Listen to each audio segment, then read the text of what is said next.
Well, hello, CSTers. It's Brad Weigel here, just setting up tonight's matchup between the Philadelphia Union and FC Cincinnati.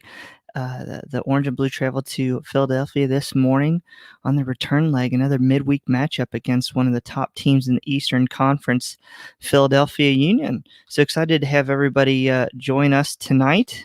Looks like we got some viewers already. Make sure, as always, make sure you get your comments into the comment section, and we will be able to answer them shortly. When I mean we, I mean Clay Winstead and I.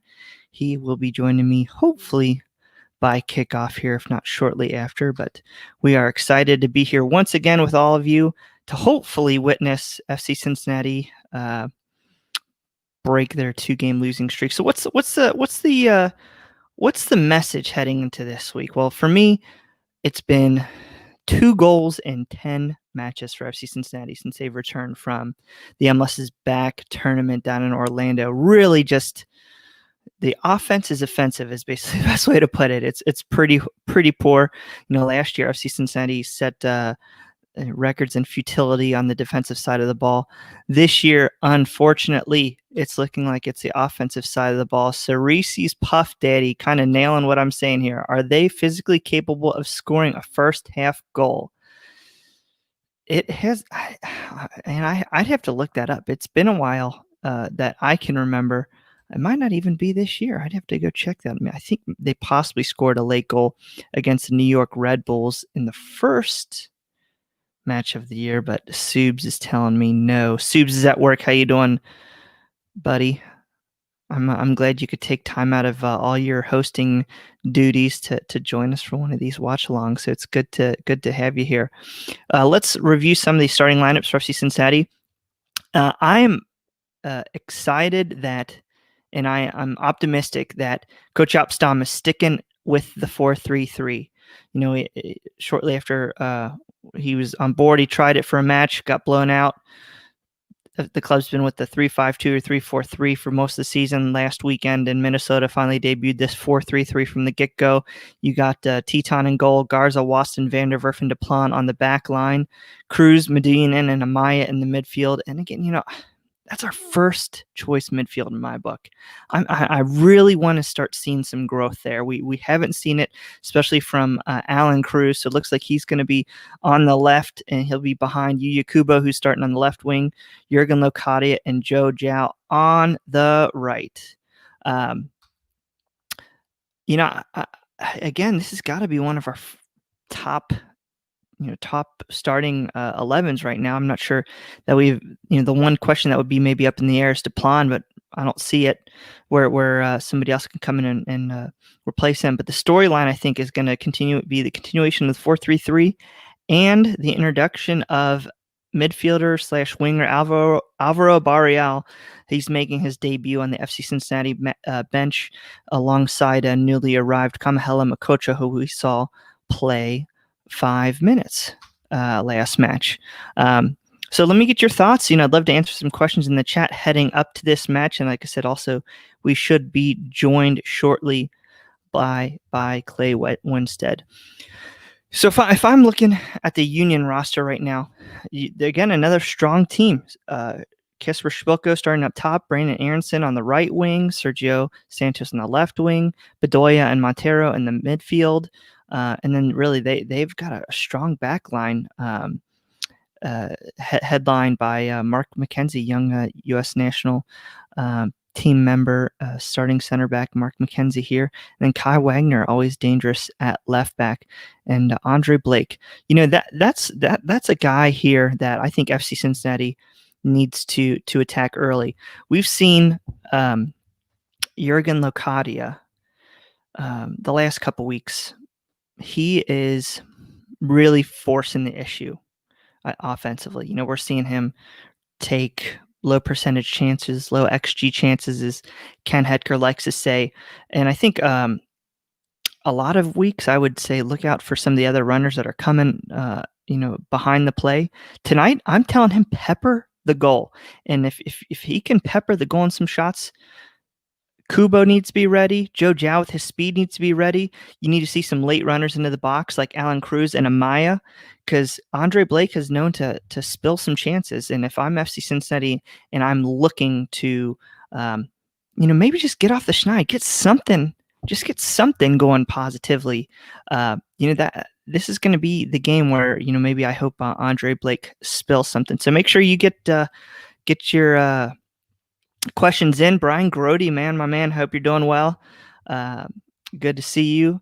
The show can now start because Larry Wickle's here. I am glad to see you, Larry. It's been a couple matches. I wasn't able to be here this past weekend, so had to go down to Louisville City and hang out with some of my family down there. But no, man, it's good. I'm glad to see we got a lot of the regulars back.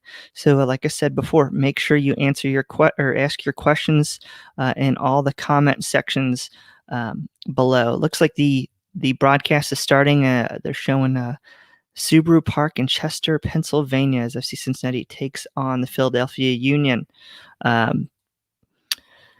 So if you're looking at the playoff picture, what's this mean for FC Cincinnati right now? They are sitting in 12th place.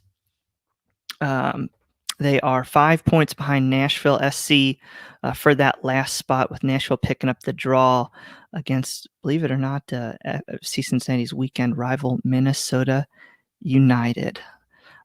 Larry, my last name is pronounced exactly as yours, only with a K. Weichel. Okay, I can get that. Gary Randolph, can Joe Burrow play up top? You know what? I want to put it past him. He's been good at everything else he's done. Nathan Explosion, they came in the league like underdog stories. Hi, and Nathan, an NYCFC fan here, been watching FC Cincinnati games since they came into the league like an underdog story. You know what? We're ready to shed that tag, Nathan, but I'm glad you're here with us and watching. Surprised you're not watching the NYCFC. I think, aren't they playing tonight in Yankee Stadium for the first time this season? So it's good. But, for some reason, I'm feeling good about this matchup. Midweek game. FC Cincinnati is another match in the system under their belt. That's more familiarity. Honestly, I'm really interested to see what they can do, and then if they can keep the match in touch. So, for the first time in a long time that I can remember, to get to some offensive firepower, because Brandon Vasquez, who's been starting a lot lately, he's on the bench. We mentioned Kamahela Makocho and Alvaro Barrial already on the bench. I'm not shocked to see some of those guys. We got Fly over here saying I was hoping Barrial would start. I think it's still a smart move. He's been playing, but he hasn't been playing a ton. He hasn't had any live action for a while. Being a young player, I think it's smart for Jaap Stam to slowly integrate him into this roster. If he can have a quick impact, it would be fantastic. I think FC Cincinnati fans will love it, but I think if you're realistic, give this guy some time to acclimate to being in the United States. Like I said, he's young. He's without his family, without his friends, moving to a new country. So I'm not surprised that Stom's integrating him into this team slowly.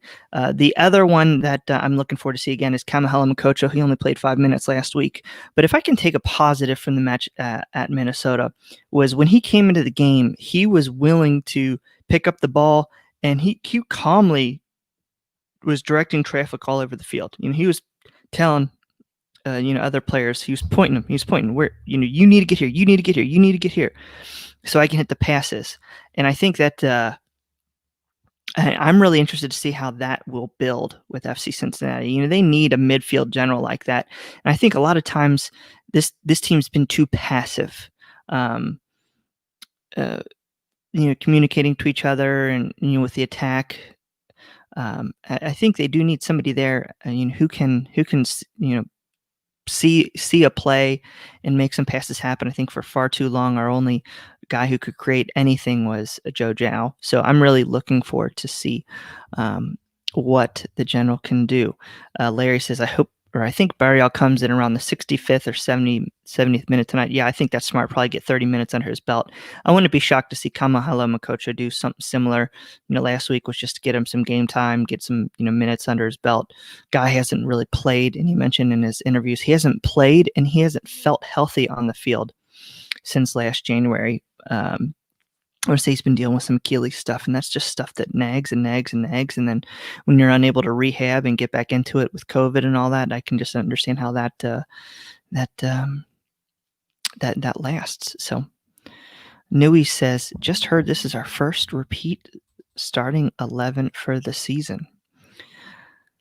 Yeah, it's if you can build some of that continuity. Yeah, I think you're right, because I think Vasquez was on the bench last week too. Again, I had to watch it on DVR, so I was kind of flying through and looking at other things as I was watching, trying to fit in driving home from Louisville and watching the FC Cincinnati and the Bengals at the same time. So we'll see. Gary Randolph, did you and Brian play soccer growing up? That first answer, yes, Gary, we did play soccer growing up. If so, what positions did you play? Well, I was always a goalie, Gary. Outside of like Pee Wee, where everybody plays all over the field. I was really big into baseball growing up, and I played shortstop, and so it was kind of a natural thing that I played goalie because I could jump. Brian, I couldn't tell you. I could not tell you where he played, but he did play. I know that. All right, so let's get your score predictions. Let's get your score predictions for tonight's match. Unfortunately, I've been too hopeful for this team the last 2 weeks in the Growler Cup, and I've let Rob Pierce himself catch up. I was 10 points ahead. He had a couple good weeks picking the correct results. Now we are tied up top in the Growler Cup, so I have to guess a bit to be more realistic tonight. I'm going 2-1 FC Cincinnati loss. They just can't keep going. They just can't be that bad offensively. They just can't do it. I refuse to believe this team isn't going to score goals, especially with a player like Jurgen Locadia. Then I'm excited to see Kubo play up top versus out of position. We're seeing some other predictions come in. Gary Randolph, 4-1 Philly. Graydon Cohen, 0-0 draw. I please God no more of those, man. But I saw that us and Nashville are both tied in top in the league this year. 0-0, with 4 nothing draws. Brian Garodi, he's got 1-0 FC Cincinnati win. I love it. We need to have some hope here. Right now, if you guys are following along on the stream, I'm watching Star 64 through my cable box, and it looks like they are taking a knee. And we should see our kickoff shortly. So the champ getting in with a 1-1 draw. What's success look like for you guys tonight? Is it a win at any cost? Is it good play? Is it building upon this 4-3-3? Let me know what success looks like tonight as FC Cincinnati kicks off. Send to the back line and then going forward up to Jojo on the right and out for a Philly throw. But yeah, if I'm looking for success tonight, again, it's continuing the build-up and play. How the guys, Joe Zhao has been doing at that right wing-back position. He's, I don't want to say late to the play because he's got just so much more ground to cover. So I'm interested to see him being up more closer to Jurgen Locadia, and then see how those two flow along the back line. Sub says a first half goal. I would absolutely love something to get, I think FC Cincinnati needs a first half goal because too often we see them go down, their heads sag, and when they have some missed chances, their heads sag. I almost feel like if we can just get a first half goal, especially from a guy like Jurgen Locadia, that's going to instill so much confidence. The champ, better passing. Yeah, I think it's been my phrase of this season has been self-inflicted wounds. And you see guys like Matthew Duplan just give the ball away too carelessly. Warren Locadia is the best. Yeah, I'll take it. Also, nice first name. Larry says I'm 18 seconds behind. That has to do more with the stream from our service to you.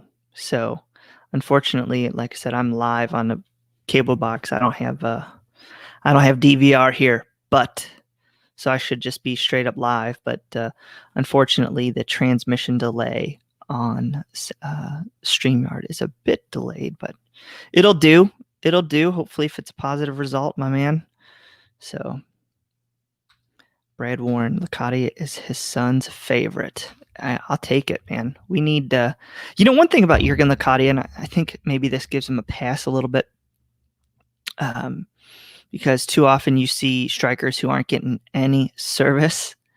They just shut up shop and don't try. And I think we're seeing the exact opposite from Jurgen Licati, which I like it, which means to me that eventually he's going to figure it out. He's going to score, especially when he gets more talent around him. So I'm still pro Jurgen, but it's kind of come a time where he needs to score. Dr. Darcy, yep, better than Clay's stream. We got too many guys who are streaming from the FC Cincinnati website, so it's just delayed a little bit. But yeah, so it's a good time. Good time. Looks like a nice night. Yeah, I would love to be out on my deck watching this game right now. And I don't have a TV out there, but I'd love to watch it. Just perfect night in Philly, perfect night in Cincinnati. So let me know what you guys are doing, how you're enjoying your evening. One of our final nights of summer looks like. So I'll take it as long as they keep giving it. So we're 3 minutes in, and we are again seeing that kind of the 4-3-3. You're definitely seeing more Medullin and Amaya dropping back. Kubos shortly in midfield. So seeing variations of ball movement, which is positive. I'm really interested to see how Greg Garza is going to do. He's got to be careful against the Philly backline. I know Greg Garza wants to get forward, but if he gets too far forward, especially if Duplan on the opposite side gets a little out of position too, Kendall Wasson and Michael Vanderwerf, man, they're just going to be sitting ducks. I'm guessing that's Bjorn, B-E. I'm guessing Bjorn. You can let me know if it is. Yeah, it's your picture. I see you now. I see you, my friend. I miss you, man. How's your dad doing? Tell him I said hi. I hope we get a draw. I'm tired of losing. Well, I'll take a draw. I'd really like a win. We need it. I know people say, oh, we shouldn't be talking about playoffs. Yeah, we should. Playoffs should be a goal, especially in a 10-team playoff system this year, especially how it's not going to get any easier. They need a win. They need a win. They need to start pulling victories out of these draws they've been having and start picking up points before it's too late. We still need some hope, man. Need something to build off on. We can't keep this losing train. And honestly, the schedule doesn't get any easier. So I know we got a match against Toronto. We got another match against Columbus coming up. So we need to pick up some of these midweek matches. I wish Stom would realize that playoffs are the most important. Yeah, I mean, you got to bounce several goals, but honestly, I think if FC Cincinnati's going to win, this is going to have to be the formation to do it. I think we've taken the 3-5-2 as far as it can go. Teams have figured it out. Yes, it got us a lot of nice results early, but I think it kind of ran out of its steam. I think FC Cincinnati could have gotten a win out of the first 6 games with this 4-3-3 formation, and that would have been the same as their 3 draws they got. So, it's all about the math and the numbers, and I think he shored up a lot of the team and instilled some confidence that had been lacking on the defensive side. So, yes, the platypus. I just want to see us actually look like a threat offensively. You and me both, platypus. You and me both. Subs, I'd love to have this green screen out for you, but I am not in the correct spot. I am in front of the TV instead of my normal podcasting position. And it only goes from it kind of, let me see. It would be like if you drew up against the wall, it would be like that far. So you just see like a random section of the door because I'm sitting on my couch here, man. Oh, that didn't look good. Woo! 6:06 in, and looked like the Union player took a spill. Could have been close to a penalty. But looks like FC Cincinnati got possession. Subs, I don't have the game on. Just watching you, Brad. How are we looking? It's kind of boring. The same how we've looked the last couple weeks. No, that was a little bit better from Deplan. Got up the right a little bit, threw a cross in. They're showing that Kendall Wasson replay. Ooh, VAR takes a look at that, man. Sergio Santos has something, a little bit of a beef there with the ump. Could have been a penalty in the box, but game's back on. VAR's not going to happen. Bjorn, when watching from my recording studio projector on the wall. I love to hear and see everybody's setups, man. It's so cool. Yeah, one of the cool things I love to do is watch people like stream video games or other podcasts and just see what they do out there. And then I realize how lame my setup is, but it's pretty cool. Bjorn, I've not seen Ted Lasso. I don't have Apple TV, but I've heard it's awesome. Okay, little turnover, sloppy turnover here. Kubo looking to pick out Jiao. I appreciate the play, Kubo, but that was a bad pass in a 4-on-2, 4-on-3. Bad. Gotta do better. Gotta do better.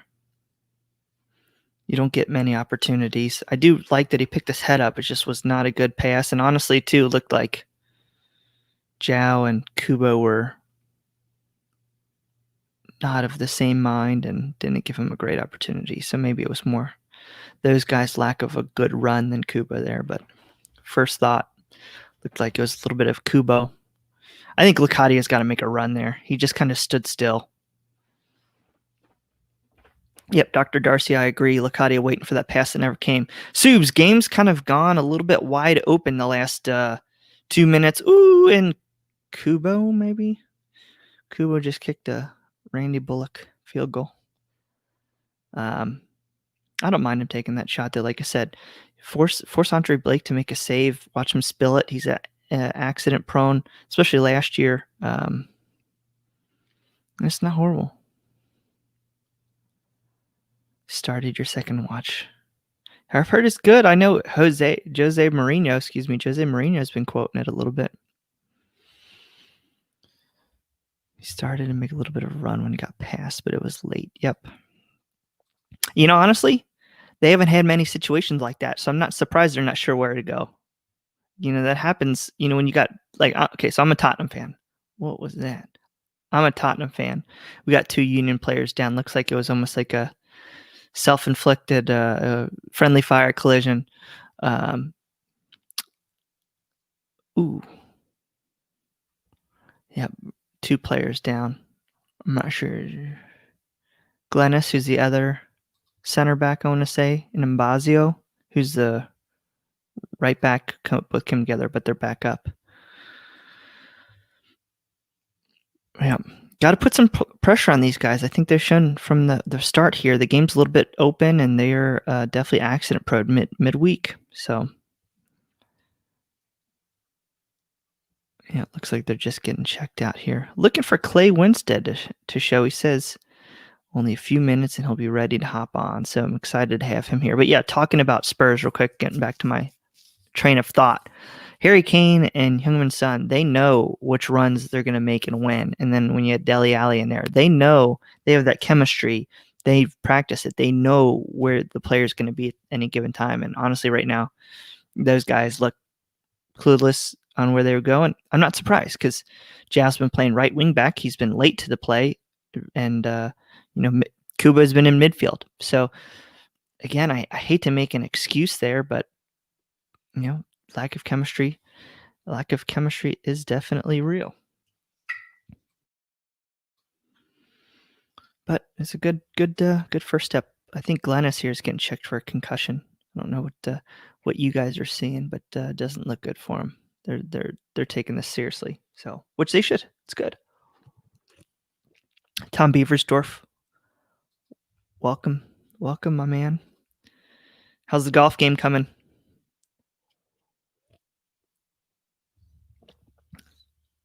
Yep, Bjorn. FC Cincinnati has no chemistry, not enough playing together. Yeah, these guys, again, 4-3-3 is going to take some chemistry to get down. These guys have played this system before. Okay, they've all played in the 4-3-3, but if you still aren't accustomed to that, building up play together, it's tough.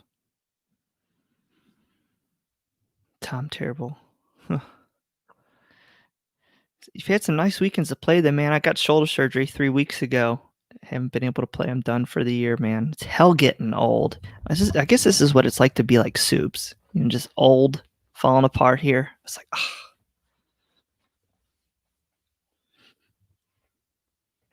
Just waiting for his comment. I'm glad you're having fun. Clifford Adams, that's hilarious. 2 Philly players just collided their sticks.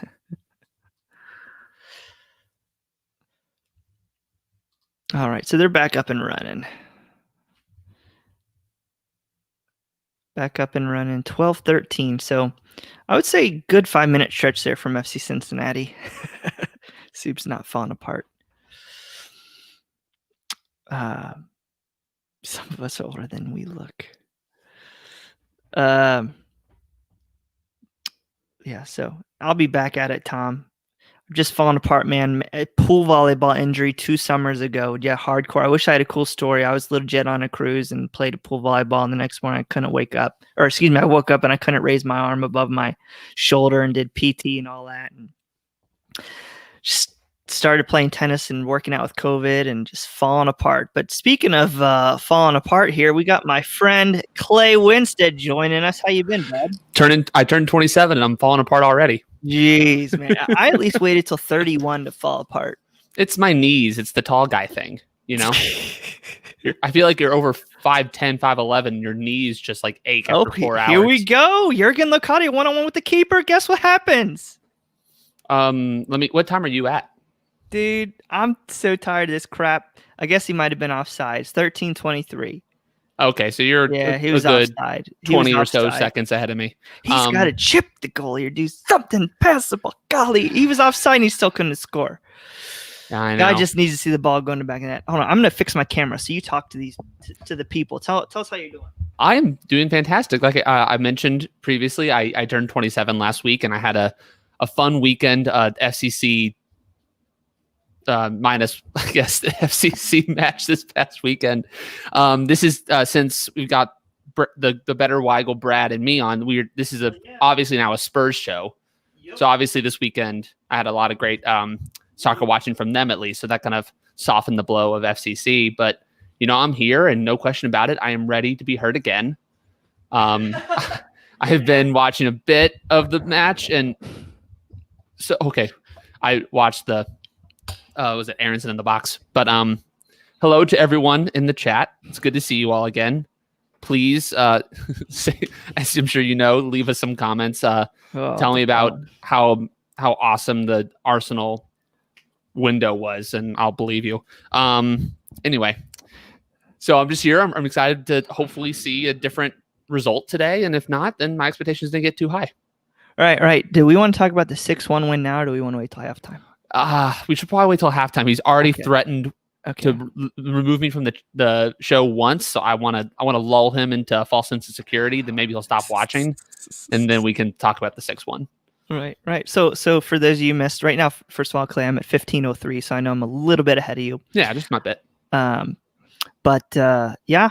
So we saw about a minute ago, Jurgen Locadia was played in behind the back line. Looks like he was offside there. And those listening to you're probably listening to us. I'm just trying to read closed captioning and comments and listen to Clay, but it looked like he was offside there. But yeah, still pounds it just straight at Andre Blake. Even if he's offside, I want to see the ball in the back of the net so we know he can do it. And about this green screen subs, I'm ready, man. I got a picture of a goal set up, like so they show where the ball can go, and it's brutal, man. It's we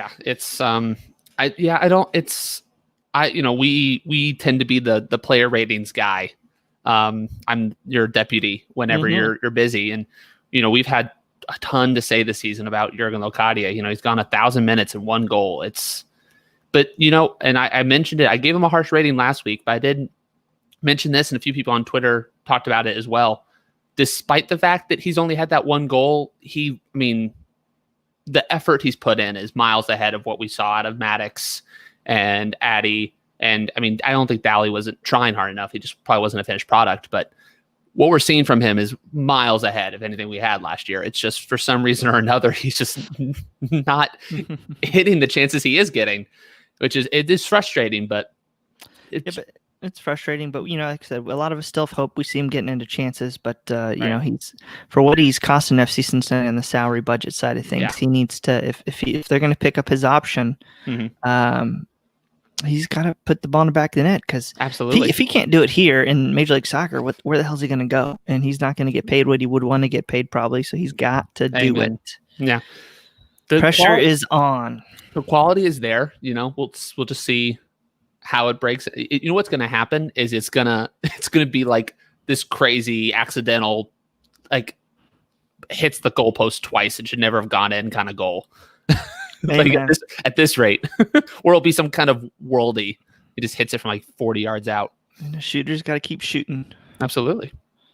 So, but go ahead. I didn't get to watch all the first 15 minutes or so. I know offense is the key because we haven't been scoring a lot. How is it looking so far? The game's a bit open. Honestly, the first 5 minutes or so, Teton with a great save.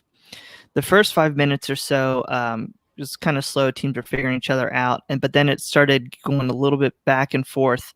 And FC Cincinnati had a couple chances. I would say probably the better of the chances, even though that was a bullet there. Cruz Mbazio. almost got him on that slide tackle. Yeah, but FC Cincinnati is definitely trying to press higher. You're seeing they already forced one chance. Yep, they already forced one chance. With Kubo, and then Licati was offside, so you're seeing FC Cincinnati get the ball in dangerous spots. That's what these midweek games are about. Both teams are tired, and without fans, it's tough for some of these teams to get that pickup. And so FC Cincinnati can put Philly on the back foot here, which they're probably going into this game thinking we're playing Cincinnati, we can probably take our foot off the pedal just a pinch. Yeah, and maybe they like there's that underestimating your opponent. I mean, FCC traveled today. We've seen since the restart, same-day travel has been very tough on away teams. So, yeah, maybe they walked into this feeling a little too confident. So maybe we can hit them in the mouth early. All right, so we're 20 minutes in here, about 20 minutes in, heading into the 20th minute, FC Cincinnati fans. So how you feeling? Let us know what your thoughts are so far, what you think, what you like, what you don't like. I'm liking the partnership of Maya and Medina in the midfield. They're really passing off responsibilities. I mean, besides Cruz playing much more forward. Besides set pieces last week, I mean, Medina was pretty solid, and Frankie, I thought, was probably the only player you could say was like good. Yeah. So the two of them have been, and the fact they've been playing so often together, particularly with De Jong's absence, and I think just Frankie obviously being a little probably better on the front foot than Stanko is, but the two of them have been playing so much together. It's good to see them developing that partnership. You kind of seen just how they're set up right now. You're seeing Joe Zhao actually slide in a little bit. Maybe Licati is going to go back to that spot, but 4-3-3, Kubo and Zhao slid back. They're definitely being forced to have some defensive responsibilities here, but I'm liking what I'm seeing from Medina and Amaya, especially how Medina is not afraid to slide back and almost act as that third center back when FC Cincinnati's countering. We will need it. Yeah, I'm interested what Stam is doing with Zhao now. He seems to be an inverted winger a lot, and he's cutting inside. It's an interesting. I wonder if it'll end up working or not. Oh, is he a left footer? I don't think he is, but he might be. I used to trust FIFA when I was playing FIFA games. Like, oh, well, he's a left footer, he's a right footer, and then coach was like talking about how Kendall Wasson is a left-footed center back, and I was like, well, in FIFA he's a right foot. He goes, no, he's not. I'm like, oh, well, I trust coach in this situation. He's watched Kendall Wasson more than I think the FIFA people probably have. All right, so Philly with a corner here that kind of goes wide, but okay. Philly's still able to keep the ball in play. Yeah. Till TT. TT saved TT with the green card, no longer a domestic, or excuse me, no longer an international player. So FC Cincinnati has one spot open. He's our new American Eagle. Right. Right. So I'm interested to see if and how they use that spot, whether they trade it somehow, some maybe for an asset. If maybe they bring a player like Ray Ortiz back, who he's with Charlotte and they're heading into the playoffs right now. But if he comes back for 5 or 6 matches, if they say they lose, that could be an asset. I've heard he's done well in a 4-3-3, and what I've been told with him is that he's been playing the wing, and out of their 16 matches, he's played in all of them, I want to say, and he started 10. He hasn't had a ton of tremendous stats, but they say he's doing a lot of good work, and he's learning, and he's got potential. He's still a little raw, but the fans seem to love Cincinnati needs anybody. So, yeah, we could use any reinforcements. I mean, we still don't have a full 20-man roster. We have 2 goalkeepers on the bench, so it's have adding maybe a Tommy McCabe or a Ray Ortiz into the bench to give you some options would be. Yeah, I mean, this is our, we're starting to, as fans, kind of wonder, well, how much of a leash we're going to keep giving Jaap Stam. One of, I think, the arguments to make to keep being patient with him is he doesn't have many choices for personnel. With Mane and Alashe gone, and obviously with Makocho and Barreal had to quarantine, and players were out on loan. It's we didn't have a roster. The starting lineup just was the starting lineup. So hopefully we'll see if some of these guys come back with Makocho and Barreal now featuring. Maybe that'll be some fresh blood that this team needs. Brad Warren, I am at 23-12 right now. So I just hit 22:50. Okay, so it's like 20 some odd seconds. 20 some seconds behind us. Yeah. You watch on the FC Cincinnati site. Can't much change that. Useful. I mean, normally I would be like, please watch your TiVo, but I didn't start with you, so I can't ask you to now go back 30 seconds. Yeah, dude, I only have DVR upstairs, and it's too much of a pain to keep flipping boxes because they're not even I have to flip power cords and everything. It's not like for likes. It's kind of a pain. Well, hello to my obrigado, to my good friend Pietro. Yes, hopefully that is the case, but at the very least, you have your Brazilian side to soften the blow if FCC can't pull it out tonight.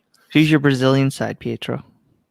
Is it oh, sorry, I misread that. They're the last place in the Brazilian championship.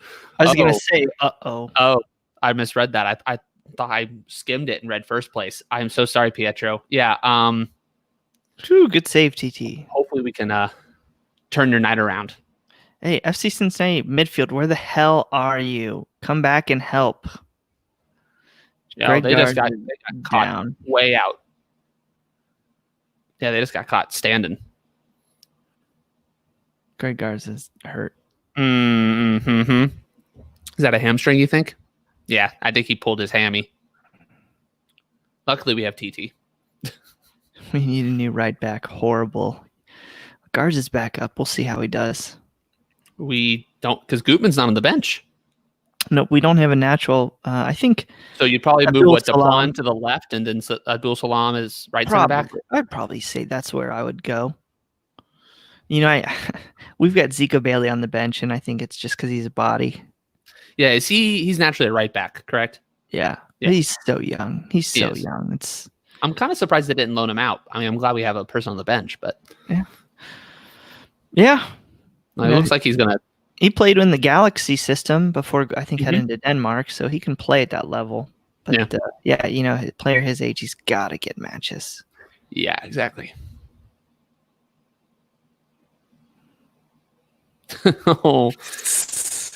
No, Pietro. Yeah, that's gonna be. That might be a tough one. Yeah, I don't know. Maybe FC Cincinnati has more of a chance to get a result tonight. Who knows?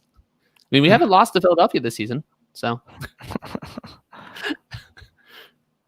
Always look on the bright side of life. With Sub's not here, I can also sing on air. So I have a feeling he's going to try to jump in here in like 15 minutes. He says he's driving home, so we might have a few minutes of respite. All right, so I think that injury to Philly kind of hurt FC Cincinnati's momentum, and Philly's kind of back on the front foot here. Yeah, that guy was going through percussion protocol, right? Right. Yeah, I was about to say. I think I started. I had the game started to pull up right when he was getting checked out. All right, come on, DePlon. I get a sneeze. I'm gonna mute myself. Oh.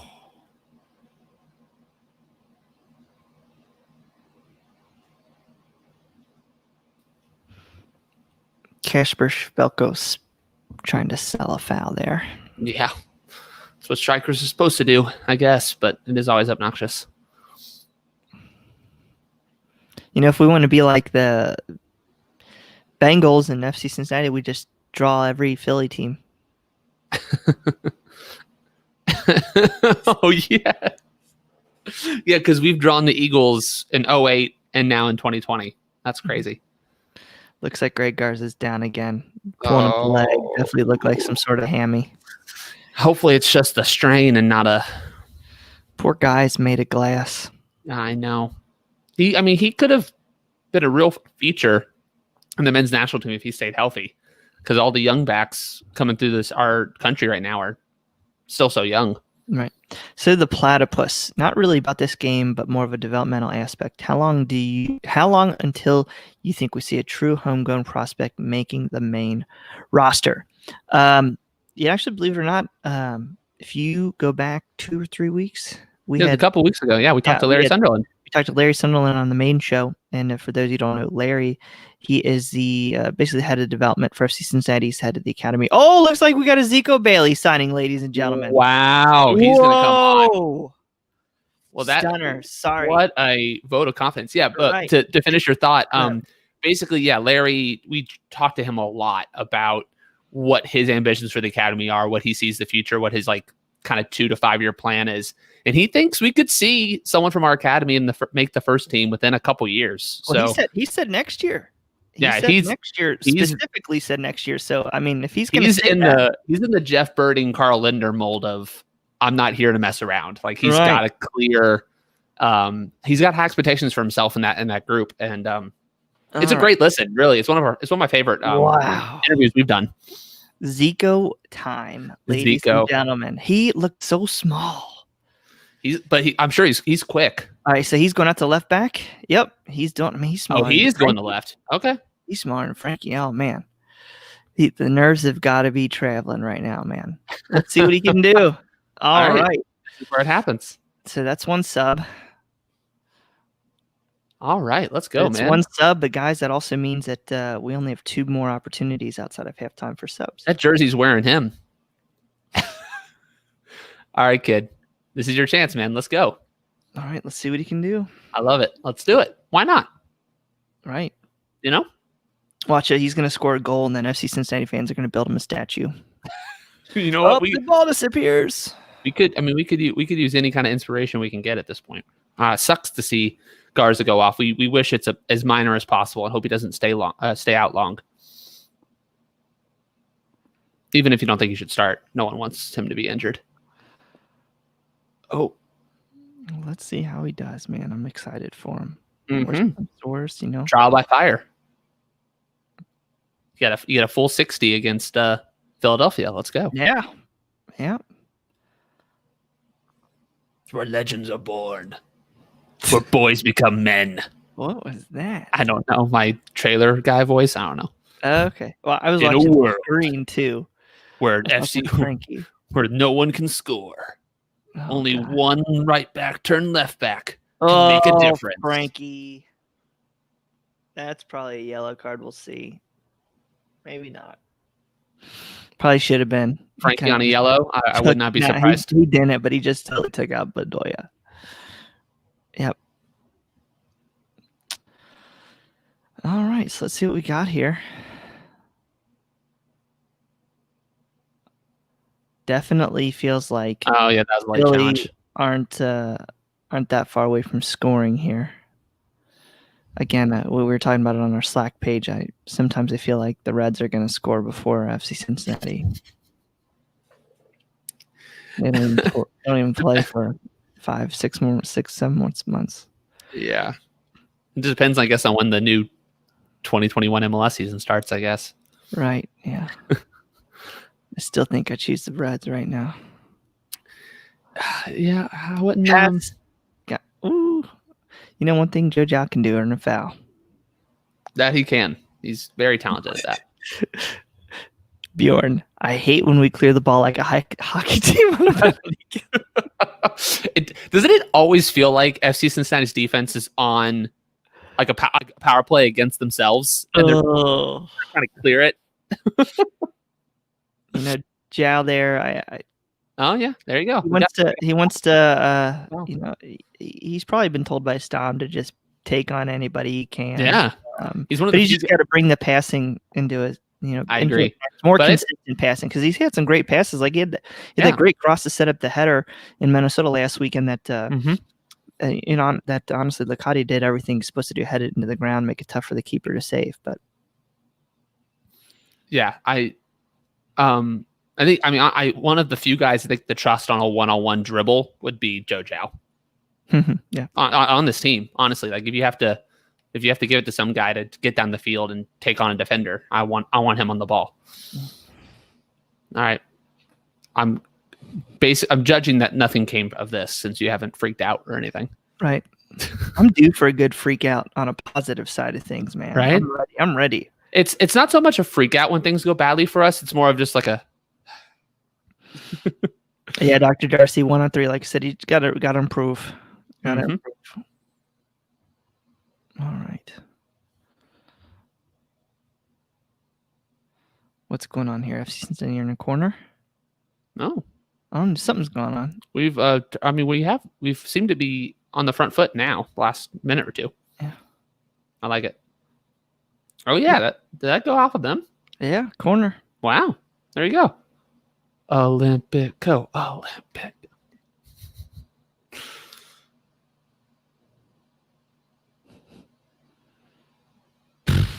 Straight to the keeper. Oh, fun. Was it near post? It's kind of right in the middle of the goal. Yeah. Not far enough. It was hit hard, but no. Yeah, just too close to the keeper. Andre Blake's not going to miss that. Nah, he's very good. All right, 33-56. I'm going to give a little shout out to the Sons of Ben. That dupe tifo behind their goal is really pretty. Bjorn, I think the only way you can be ahead of us is if you're on bunny ears. Or ahead of me. Yeah, if you're on Star 64, then. Also, StreamYard is. Yeah, we're a little behind. StreamYard itself is just a little. I mean, it's like 15 seconds behind. So it's possible. Oh boy. Brandon Aaronson's like a little ninja, man. He just comes out of anywhere. I know. Too bad he didn't go to Salzburg immediately. Yeah, did he officially sign? I don't know if it's official, but a lot of reporting suggests he's going to go in January. So they may not even announce it until January or until the season's over. He might just leave once MLS. I guess the Audi Cup. Well, yeah, the MLS Cup playoffs are presented by Audi. Go Joe! Sorry. No, you're fine. I think once those are over, he'll probably sign and head straight over. Oh my gosh! Okay, that was Alan. Who missed it this time? Was it Cruz? Cruz. Okay. You'll see it. If that was Jurgen Kadia, he would just have gotten murdered by the fans. I think at this point, we want anyone to just get a score. But all right, yeah, good drive down by Jao. Oh. All right, so looking at stats real quick. 6-2 Philly. The defender was like right on him. 6-2 Philly. FC Cincinnati holding 61.4 to 38.6 passing. What's the percentage on that? FC Cincinnati's 198 passes for 88%. Philly's 116 for 79%. 88's pretty good. Yeah, I mean, I say it's kind of even. They've had some chances. Both teams have had about the same quality chances. I think FC Cincinnati also loses one of those opportunities with Mhm. Lacadia being offside barely, but you still see. Yeah, that was not a good shot by Alan Cruz there. I don't think he really even touched it. Yeah, that's I gonna think be. he just completely. I don't know if he whiffed it or if the defender got in his way, or I'd have to watch the replay. But it was not. It was not what you want. I'm not gonna want to be on Matt Doyle's Twitter after he sees that and makes a GIF of it. Do you pronounce it Jif? Like the peanut butter? Oh, sure. Oh, that's weird. I brought you into CST. I can take you out of CST. Technically, it was Nicholas No, it Superman. wasn't me. He emailed me. He was the one who gave me the formal offer. I'm the chief recruiter of CST. I mean, you were the one who was nicest to me from the jump. Hey, man, you know, I wasn't calling HR on you every week, so treat others how you want to be treated. yeah, Bradley. Brian's just angry. He's got 3 kids, so Yeah, he's got a lot of pent up rage. I just saw somebody write goal, but I don't think that's us. I'm guessing Leandro Rocas. Did Lucati just fall in the box? Man, I don't know. Did I just watch that? It's GIF. Look, Like Gator. look, he can. What'd I say, GIF or GIF? You said Jif. The inventor said that's the correct pronunciation. Man, let me tell you something, Bjorn. You've been listening to CST for 5 years. You should have your expectations set correctly of our pronunciation skills. Come on. Abadawi. Albadawi. I got that one. No, the worst one's Boston. People always pin it on. Yeah, well, he's bad. He's bad at it. You should see behind the scenes on March to Match Day, man. It's so funny. I'm like, all right, okay. When you talk about it's. I mean, he can't pronounce our players' names. I can't even imagine what it's like when he's like, so that Casper. He still calls Brad Goff. Brad Go. Go. Whoa! Like Vincent Van. I think okay. So getting back to the soccer here, 38-40. Philly just put the ball off the post.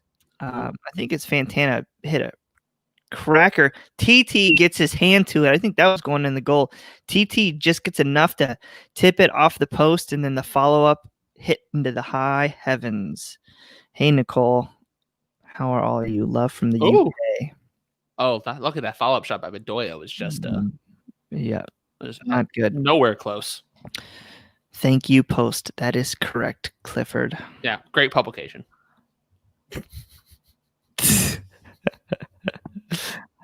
I like Kevin. I like what Kevin does. No, I'm not actually making a judgment on their quality or anything. I was just making a pun. Yeah.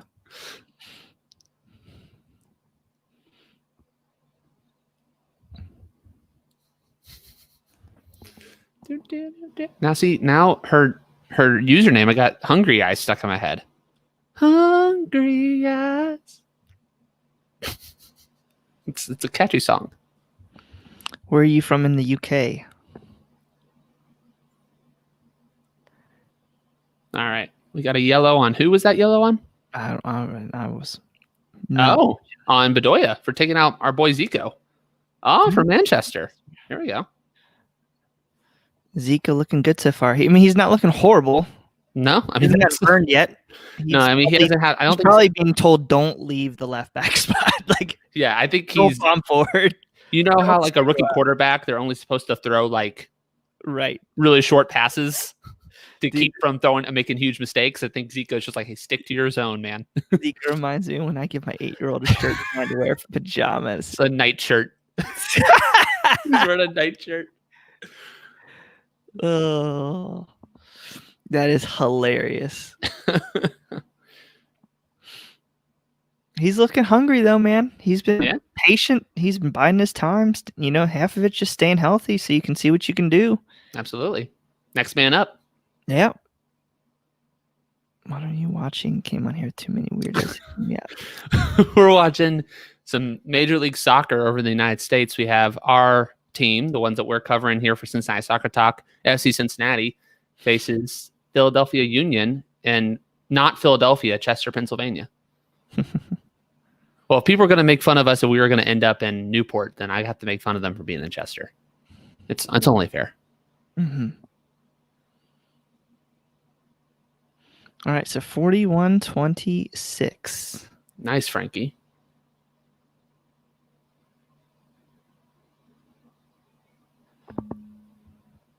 Yeah, Frankie just Soccer is your football, yes. Yeah, great defense up in front of the box to make sure that was it Montero? Can't remember who it was. Just didn't have any space to make a shot or a pass. So I love seeing that.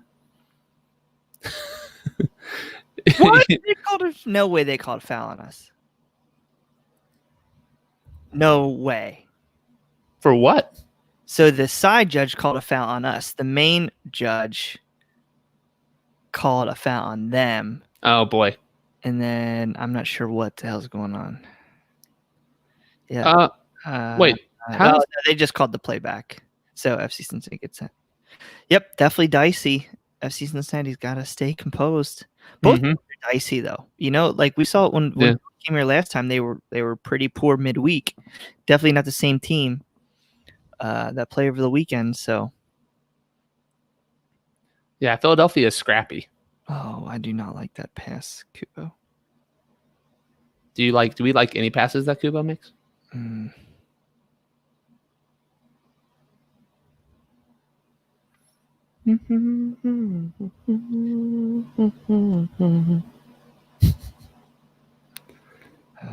All right, we're getting close to half. FC Cincinnati coming down with the ball on the offensive end for a chance. I love hearing what the play is going to be because then I'm like, how do we get there from here? FC Cincinnati, the only team that gets it to the offensive third just to pass it back to your goalie. Oh, God. That didn't happen this time, but it was still. Oh, okay. There it is, Jow again. Like it was going back there. Frankie almost in the Atlanta goal position. He should have just went for it.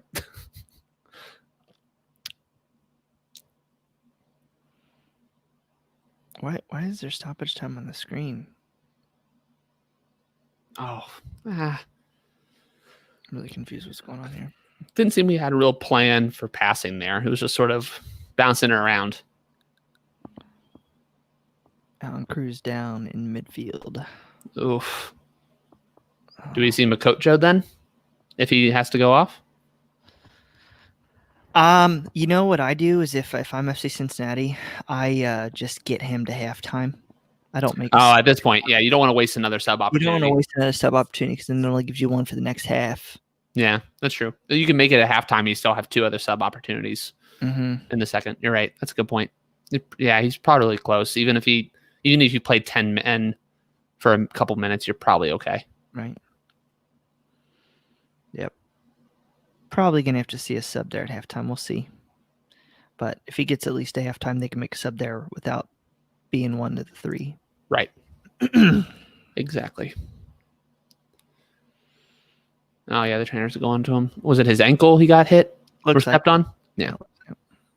What was his injury situation throughout the season? Was it ankle? Thigh. I think it was like a thigh. Oh, thigh. Okay. I know De Jong's dealing with a calf. That's the one that I remember because I keep typing him up in match reports and stuff. But all right, 4 minutes of stoppage time here. 5 minutes. Jimmy's an ankle. 5 minutes of stoppage. Jimmy is an ankle. That's who I was thinking of. Yeah, man. What? I don't even remember him getting an injury.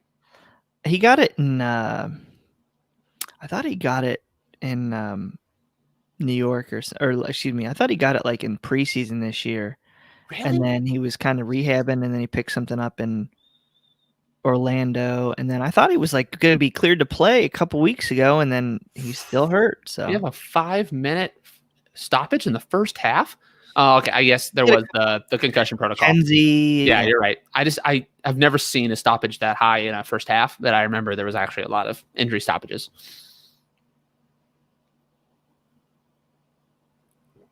So that makes more sense. Still have not gotten used to the ball disappearing when it goes over that. Oh, the virtual ads in the stadium really throw me off. What the hell is the point of just punting the ball down there? Well, it was an injury thing. No, I'm talking about. Sorry, you are 30 minutes or 30 seconds. 30 minutes. Oh God. Bjorn, I just got out of the hair injury stoppage, so.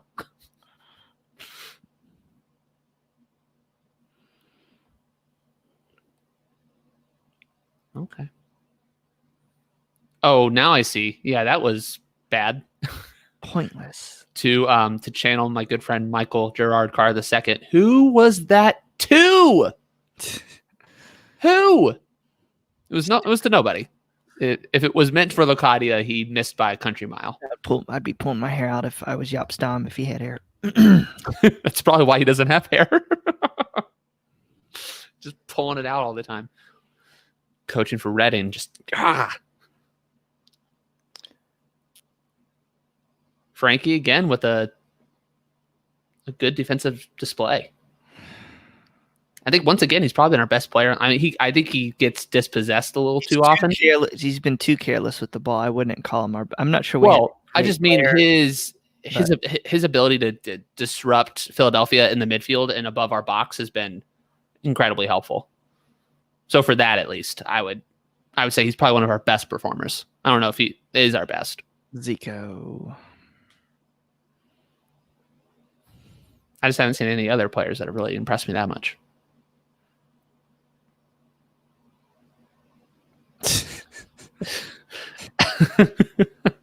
Celebrating that just one night.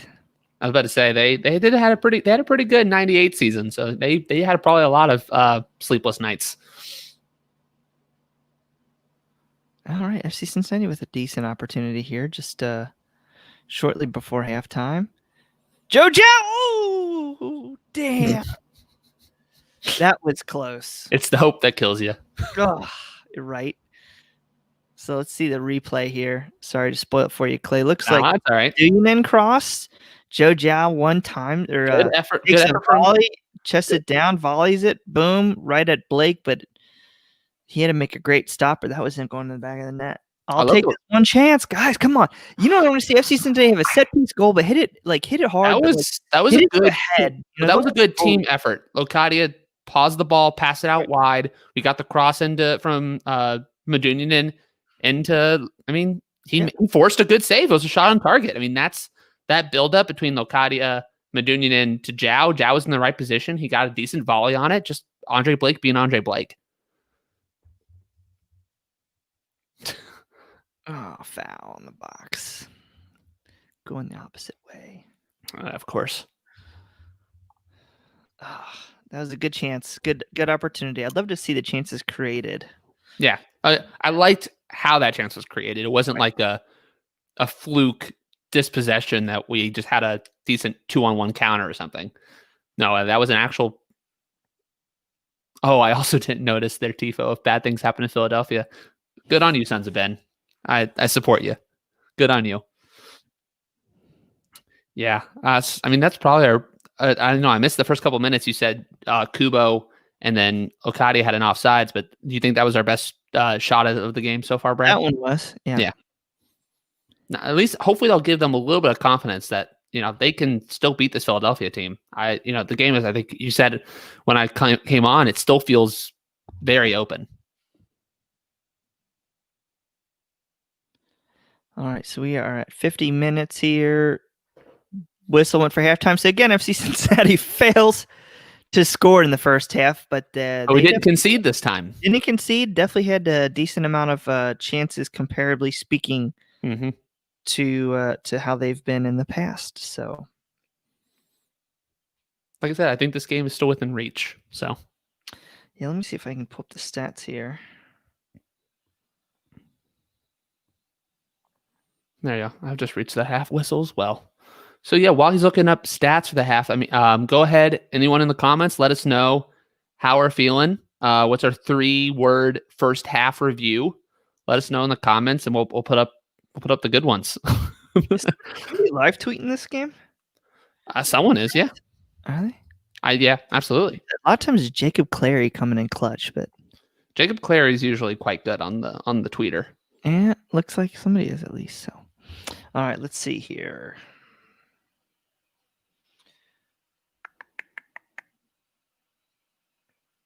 It says 0 big chances. I'm not sure I believe that. That seems. I don't know. What is this foot mob? No. Okay. So what do they define as a big chance? Chances created 7-3 Philly. Mm-hmm. Off of those chances created, though, I want to say it was 3 of those were off set pieces. 3 of them, I believe, were off set pieces from Philly. My favorite 3-word reaction so far. Game is drawable. It is drawable. This is screaming a 0-0 tie at least the first 45 minutes. Psycho Joe or Payco Joe. Is that what he said? I think it's Peg. It might be Peg Cho. I know. Joe. He told us a couple weeks ago. We apologize for messing up your tag. Right. But we know you told us at some point. I disagree. It's been back and forth. I guess it kind of still is kind of boring, but it's better than what we've been seeing, Joe. Paycho. Damn it. Paycho. Is that like your last name or is that a nickname? What is it? Paycho Joe. One word, Tom. Goals. Don't jinx us, Paycho. Game is boring. I can't call in. Nope. We don't allow callers. TT is having also, I feel like, a pretty good game.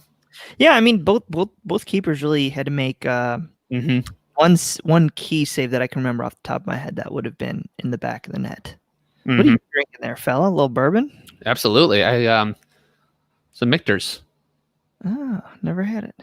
Yeah, it's very good. It's incredibly good. Like I said, I don't usually spend too much on alcohol and spirits, but since my birthday has been the last week or so, I usually buy a couple good bottles around then to treat myself. So it's good. It's really good stuff. I'd recommend it. They also have a really good rye.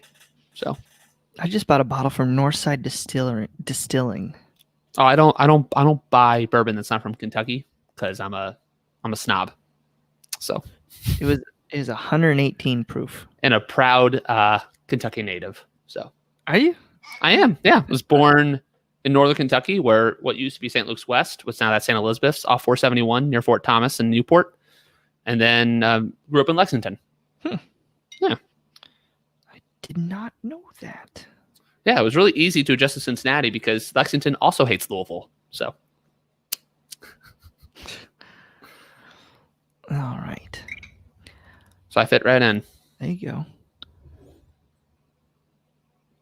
Yeah, I went to NKU and then moved across the river when I was a graduate. Buffalo Trace and Elijah Craig. I miss Buffalo Trace so much. Their distillery has made getting it incredibly difficult. The supply is so low. So I can only really get it when I'm home in Lexington or if I drive to Louisville. So I'm definitely jealous. They had a bunch, I want to say the year before last. A little bit last year and the year before last. But then I would say it's dried up, and we've had a ton of Wellers in our area up on the north side. Ton of Wellers. Like, well, where in the north side? Where can I go get some Weller? I'm not telling you, man. What? Actually, they say Thursday mornings. Message me then. They say they get Thursday mornings. They get all their new alcohol at the Fairfield Kroger. Kroger. They Thursday put morning. it out Thursday nights or Friday mornings. They put it all out. All right, I will be there. So yeah. I got one bottle of Weller at the beginning of quarantine, like back in March, and I haven't had any since. I've had plenty of that. See, I just I'm beard out, man. Yeah, summer's a very beer season for me, and I think now I'm starting to get a little tired. The champ, Love Jow. He just seems to have one too many touches when creating an opportunity. Yeah, I would agree.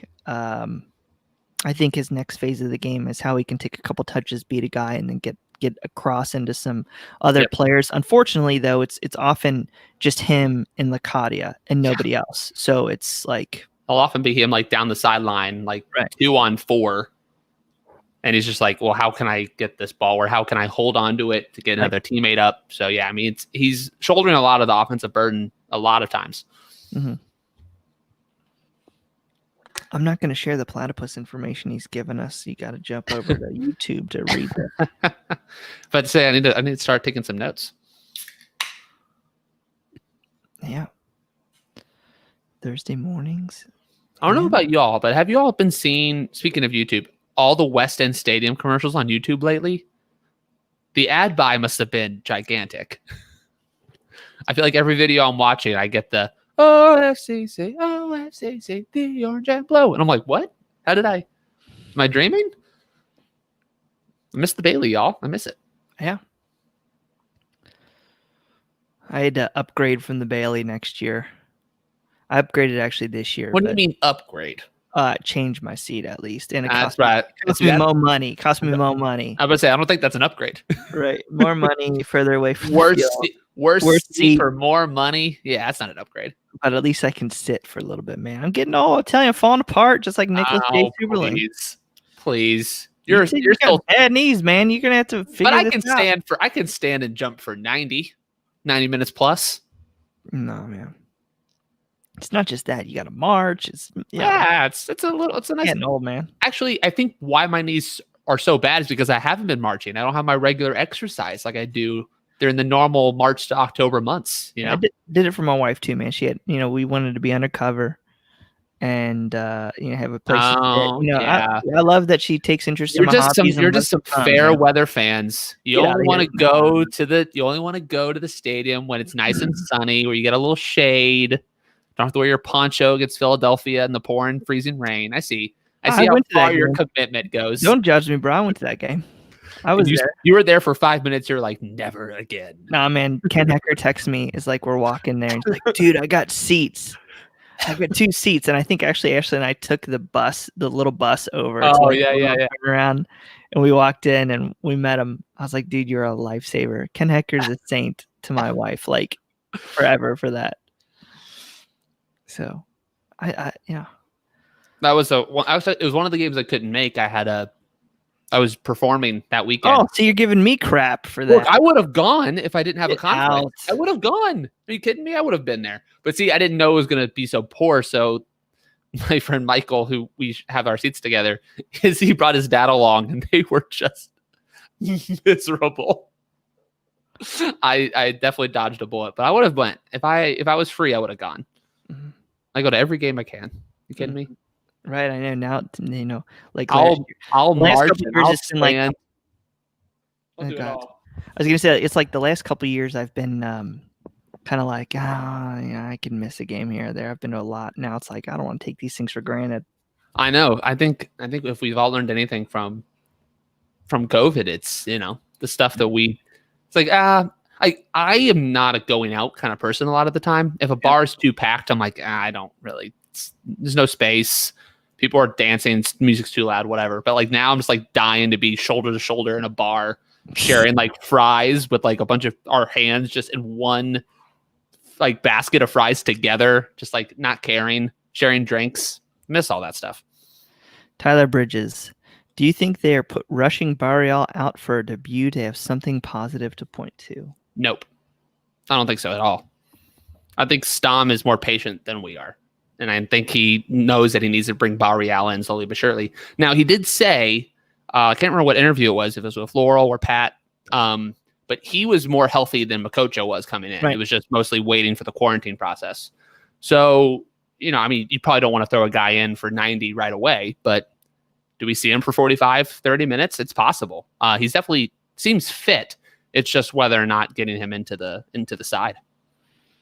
Yep. No, I agree. I think he's just getting him acclimated. He's got a spot. There's not many people, if any, and really ahead of him. Besides Dow and Kubo, I'm not sure Kubo's ahead of him. So we'll see. At this rate, I would get Barreal as many minutes as you can. Kubo, I know he's got the potential. It's just he hasn't been showing it in the last couple of matches. So, whatever you can throw out there, might as well try it. Zach, I appreciate you asking, man. My mom is doing well. She had breast cancer 5 years ago. She just had her 5-year checkup appointment a couple weeks ago, and she's been given the clear. So I appreciate you asking, man. It's very, very kind of you. Excellent news. Yeah. If nothing else from this game, we can take that away as a positive. Right. So Yep. So hopefully now she can enjoy her retirement. It was like she put in her retirement notice, and literally like 4 days later found out she had breast cancer. Oh, It was like, so she spent like her first 2 years fighting it. It was tough. Yeah, at the old North Side Bank, Zach. Old North Side. Yeah.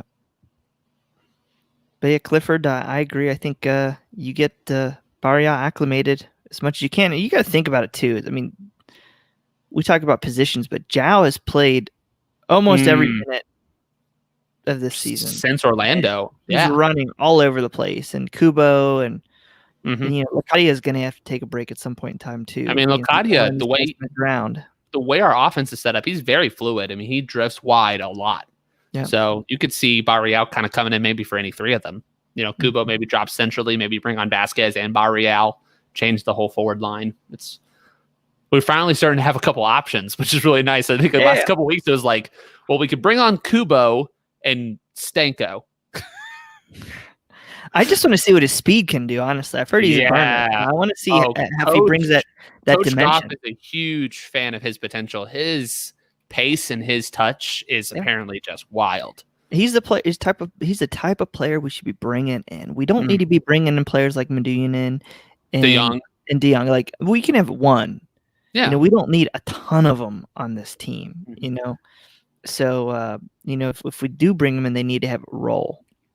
Absolutely. And, so I like where they're heading. I'd love to see if they can get, one or two more heading into next year, especially with the U22 rules. But I want to see this haircut. What I'm also really interested in is I was looking at I'm getting really excited because I pre-ordered FIFA 21 because I'm that guy. And I was looking at player ratings to see what was going on, and I checked for FC Cincinnati because I'm curious. But what surprised me though is realizing that Pedersen, Van der Vaart, and Waston are all 30 or over. Oh yeah. I mean, Hagelin's 27, so he's not. I mean, he's much younger, but he's not that far away. We need some youth, I think, in our defensive setup. Yeah. I mean, DePlon's hit close to 30. Garza's over 30. Who knows if we're going to keep Gutman? I really hope we can. I don't know what the situation is going to be at Celtic, but we could use some new blood in our defensive back line for sure. Get that average age down. Something to think about. Well, we are sitting at 8:41 p.m., about ready to start the second half, I would say, in the next minute or two when they come back from commercial. I was going to say, we're getting all the sponsors now. We got Allegiant here. All right. Yep. Getting some dude eating fries, about ready to wreck his car in Hyundai. Is it one? Look, I know it's all for safety. I don't trust cars that can move themselves or park themselves. I don't trust it. I don't trust it. I understand they're saving you from wrecks, but first thing, it's steering out of the lane. What's next? Need to get a new shirt there, bro. All right, looks like at least the Union are back out on the pitch. Looks like there's a sub for the Union coming at halftime as well. Here's the answer: don't buy a car that can steer itself. Just don't eat and drive at the same time. Save you some money. I have a weakness for McDonald's sausage burritos in the morning. I just absolutely crush them. While driving? That's not safe, Brad. Dude, it's so small. It's like 3 bites and it's done. Well, then just eat it in the parking lot before you leave. I'm worried about you, man. I want you to stay safe. Oh. All right, yeah, I see them out. I don't see FC Cincinnati yet. Teton kept us in this on a few close calls. Hope we come out like we did in the beginning of the game. Look good in the first 15. Yep, I agree. Totally. I agree that that injury kind of allowed Philly to recoup and kind of refocus. FC Cincinnati just got to be careful, not being exposed too open. Yep. Because when they've gone forward, they've looked semi-dangerous. They just got to keep figuring it out. So I'd love to see if any changes were made here for FC Cincinnati. I saw the change for spoiler alert, there won't be. Philly. What? If there were a halftime substitution by Jaap Stam, I would be shocked. Well, I was more thinking like Alan Cruz coming out due to injury. Yeah, that would be the only one that would not surprise me. Anything else would be shocking from Stam. I'd love to see what's going on here. He is I think Somebody news in the game. I'm just looking at. I just see DePlon for a minute. They haven't cut from him yet. I'm seeing pitch side. Who's 26? 26 is. Wait, no. 26 is McCabe, isn't it? But he's not here. No, 26 is Tommy McCabe, but he's not in the line. He's not even in the squad right now. That's not it then. I must say it's not him because he's not here. Maybe Alan Cruz still in the game. I can't quite. Jack Elliott for Jacob Glennis. Cruz is still here. I see him. I saw his sleeves. I saw a single digit. Dude, small. Jurgen Licati is getting mugged. There you go. Center forwards, man, they have that problem a lot. They just get beaten by those center backs on Jack Elliott. So many plays. End of the game.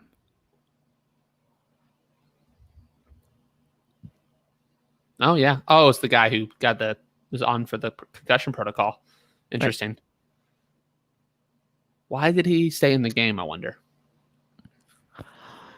Not every Taylor Twellman idea is a good one, but one of the ones I think that he advocates for that is definitely worth your attention is kind of a free sub, basically, for a player who has for any concussion protocol. Like, immediately take him out of the game.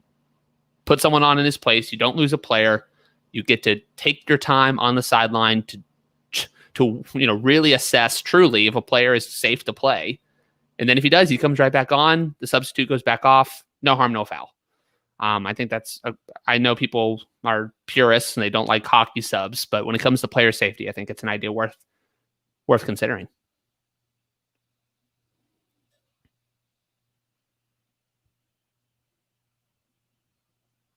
All right, we're definitely not rushing anywhere.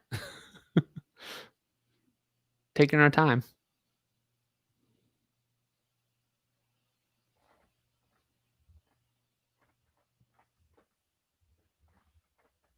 Oh. Again, I know I'm reacting to everything a little late, guys, but I feel like that was a tough foul on Cruz. Yes, I think the concussion sub idea is the 1% of the good ideas he has.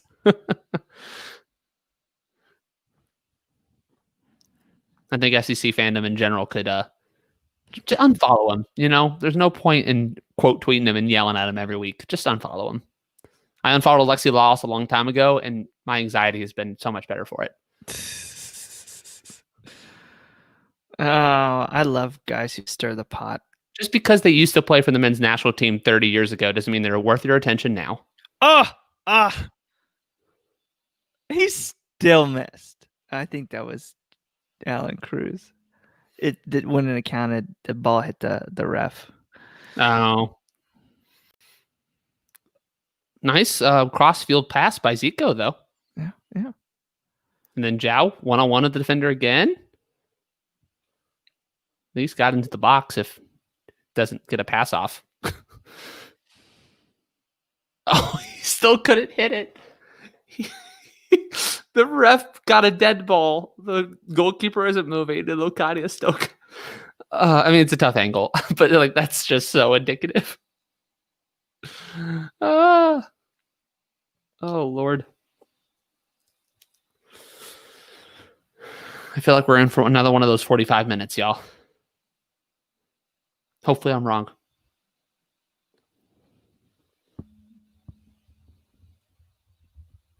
Oh, since Subs hasn't been in chat, I think it's safe to just briefly mention that Tottenham Hotspur took Manchester United to school last Sunday, and I was very happy about it.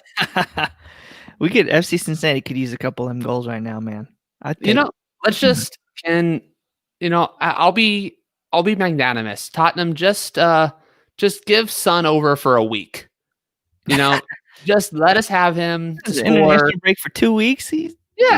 Just send him over to us for the next couple matches. Let him score 10 goals, and then we'll give him right back. No harm, no foul.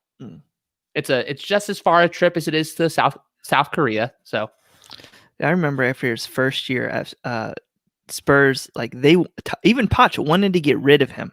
Mm-hmm.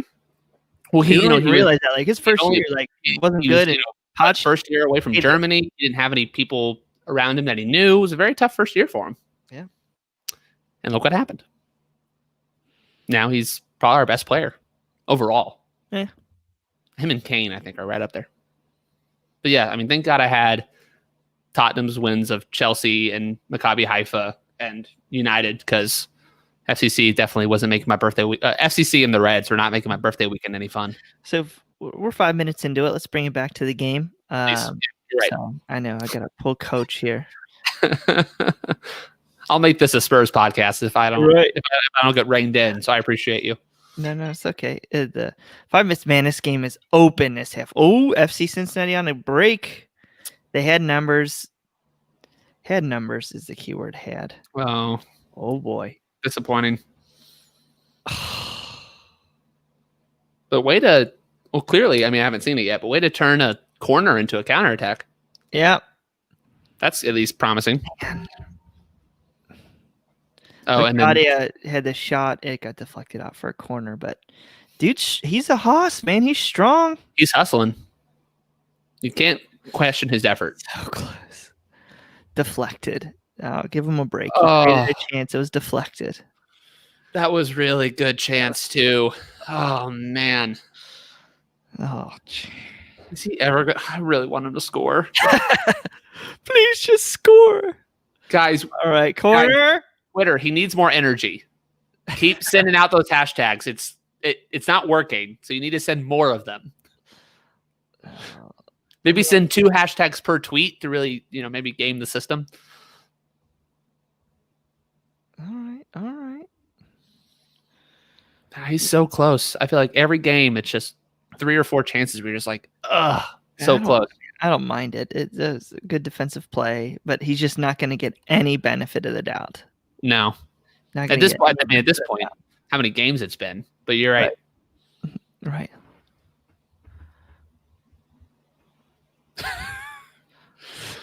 Our Slack channel is having fun. Is it? I can't even. Yeah. Yeah, it's that's fun. One of the perks of being on staff for Cincinnati Soccer Talk is we often have really great nights on Slack. Oh, geez. Oh, Jeremy Miller though with a rocker. That's hilarious. Oh, that's a weird sub. 7 minutes into the half. Who is it? Us? Fontana's leaving for Ilsenau.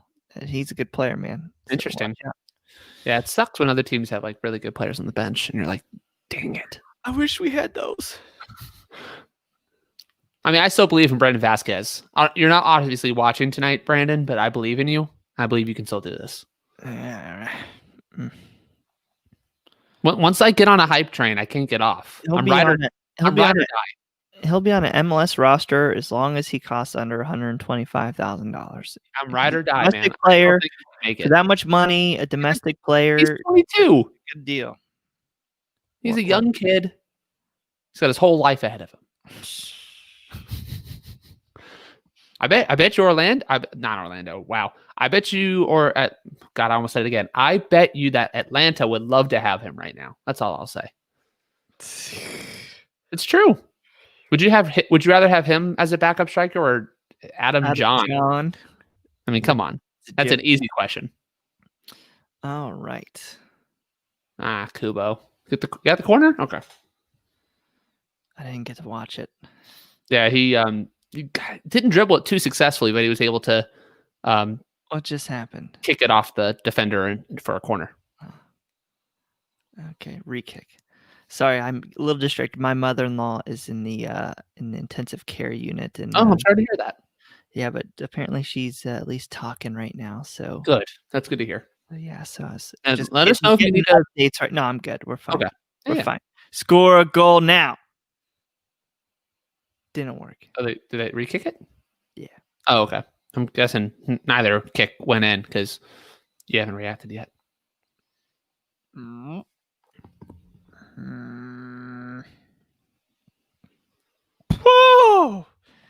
Zico almost scored a goal for FC Cincinnati. Or, excuse me, scored a goal on FC Cincinnati. Oh. Close. Yes, it was a good move. He took it well.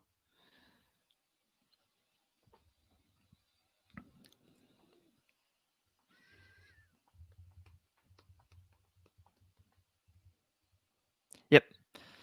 I agree, Clifford. Yeah, I mean that's been a thing that FCC has. Well, I mean this was kind of the opposite. I mean before it was always whenever we'd give up a corner, the play after would always be really dangerous and be a potential for us to concede. But yeah, giving up that kind of counterattack is not what you want.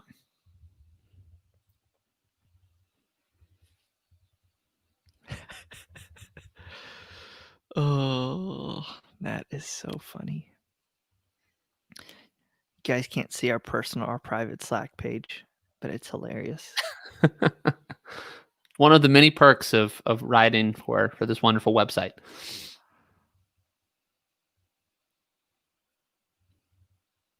Jeremy doesn't talk much, but when he does, it's usually a banger. Or a disruptor. Yeah, he either is into he's here to stir the pot. Either way, you're either gonna love it or hate it.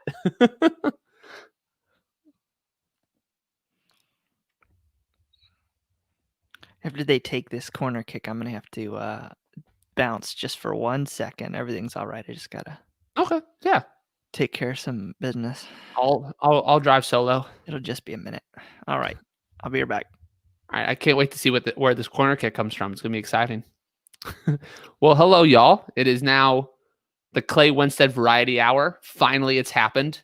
My plan to take over this show solo has come to fruition.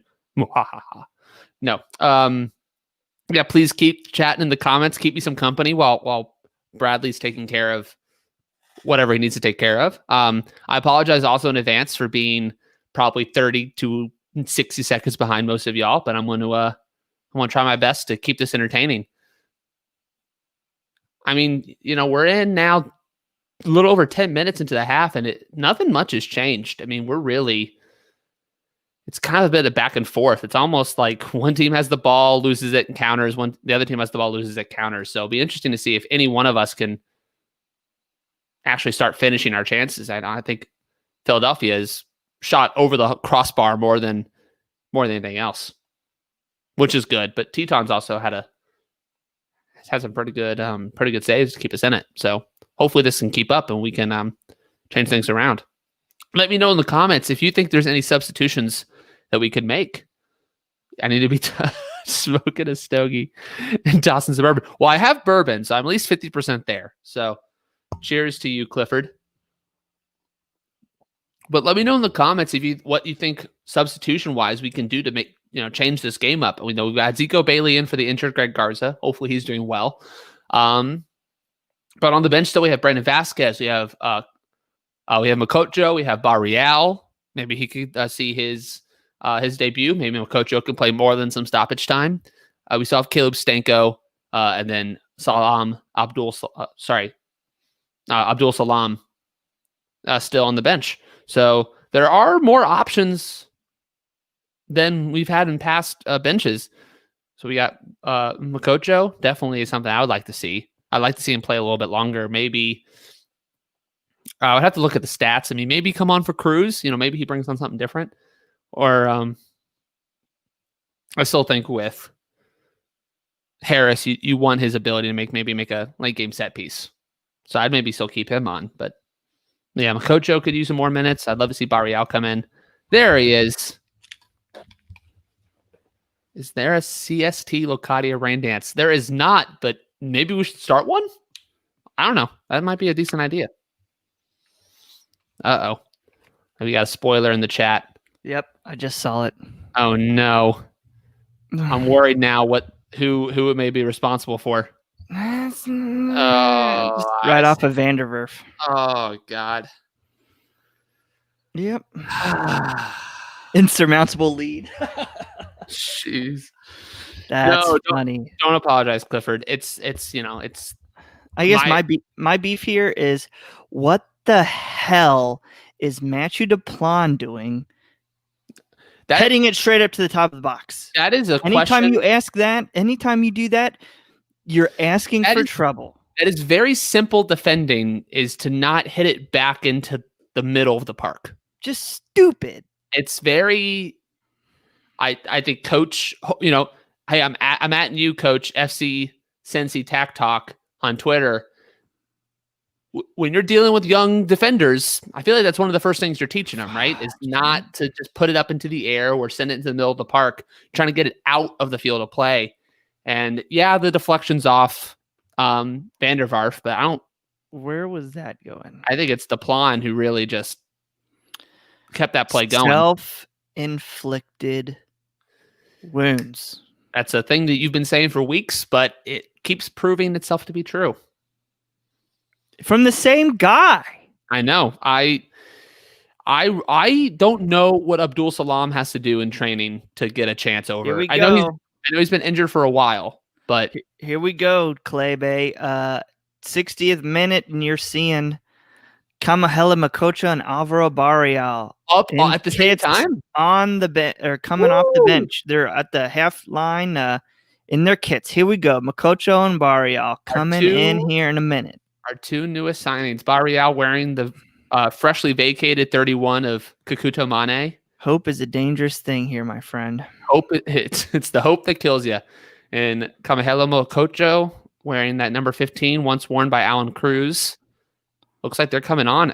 Let me know once you see who's coming off. Yeah, I'll let you know as long as Philly doesn't score second here. Get up, that's a dive. Give him a card. Like I said, we were trying to say, like I was trying to say a little bit earlier. I know Abdul Salam has been injured, but all right, 24 is coming out. So Frankie. So probably Makocha for Frankie. Let me see. 8 for 15. So Alan Cruz for Makocha, Alvaro Barreal for Frankie. So I guess it doesn't really matter. We'll see where Kubo, they end up, but I guess Kubo's probably going to drop deeper. So you got a deeper midfielder. So you're taking out two your 10 and your 8. Essentially, you're taking out your 10 and your 8. For like a 7 and another 8. I mean, so yeah, you're probably okay. So looks like Kubo's going into the attacking midfield role.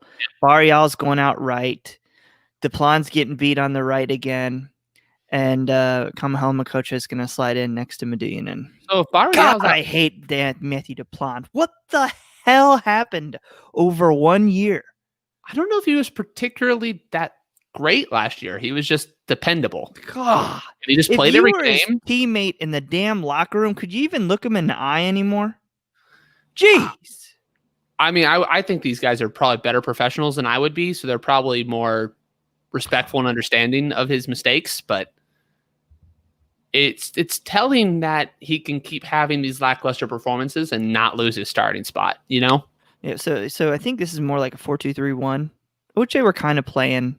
I will say, now that Hagelин's back, luckily, thank goodness he was largely asymptomatic and, well, largely mildly symptomatic and was able to recover from COVID without severe symptoms. Nick Hagelin's back in training. Look, I know it's going to sound crazy. We've seen him in 2019, but Nick Hagelin played really well when Matthew DePlan was on suspension. Maybe throw him out there. Yeah, I mean, I think at this point, I don't know if I'd play. I don't know. He had a good game. He really had a good game. Yeah, right center back, not right back. Oh, that's true. We're not playing in the same formation. That's a very good point. It's not all black and white. Yeah, I mean, put Abdul Salam. Put Bailey in. I don't know who cares. I don't know how Abdul Salam could be worse. He was pretty bad the first week. I wonder if he was so bad that first match that stain that did Sam play him against Columbus? Yeah, he started. He got killed. I mean, we all got killed against Columbus, to be fair. Yeah, he did, but he was real bad. He's real bad. Yeah, that kind of tells you what Stom thinks if he chooses Bailey. Struggling to pawn over. Oh, yeah, he picked Bailey over Abdul Salam. You're absolutely right. That's clearly a lack of confidence. Another night camp player that doesn't seem to be living up. All right.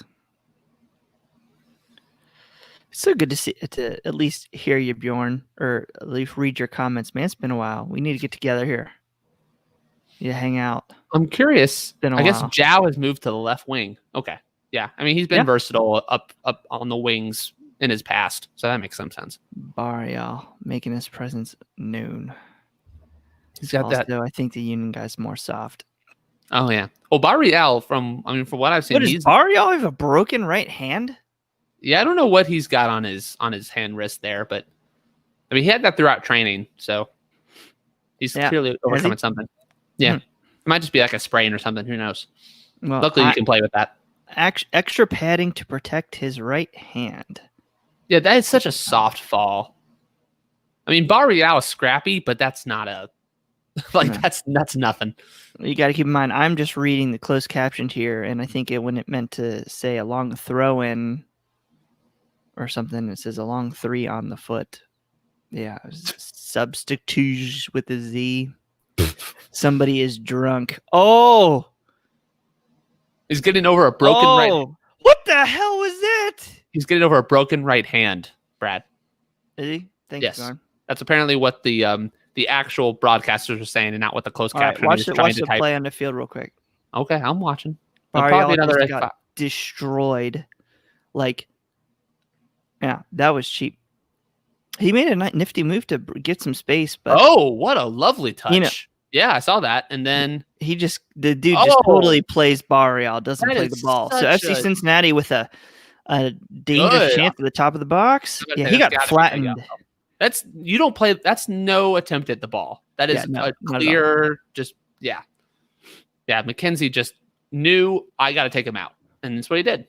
Does Barrial have a neck tattoo? He does. It's behind kind of his ear. Telling you, dude, this is gonna be our new Ledesma.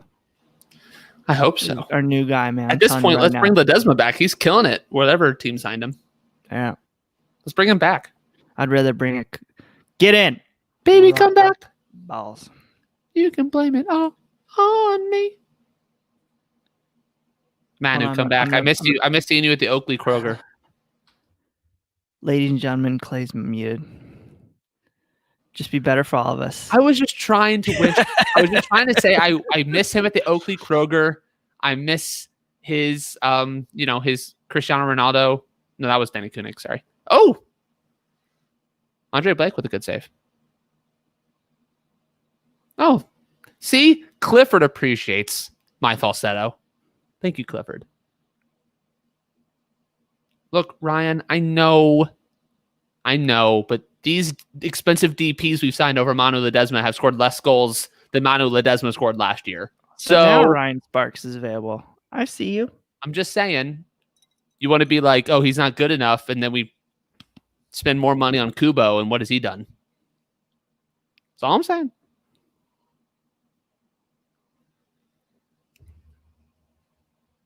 At the same time, Cruz has also disappeared somehow, but he's been injured, so who knows? It's been a weird year for our DPs. There's a piece there, I think, somewhere. I might write that up. No, I'm thinking that might be something I write. You heard it here first. What's happening to our designated players this season? They suck. Stay tuned to CincinnatiSoccerTalk.com for more analysis.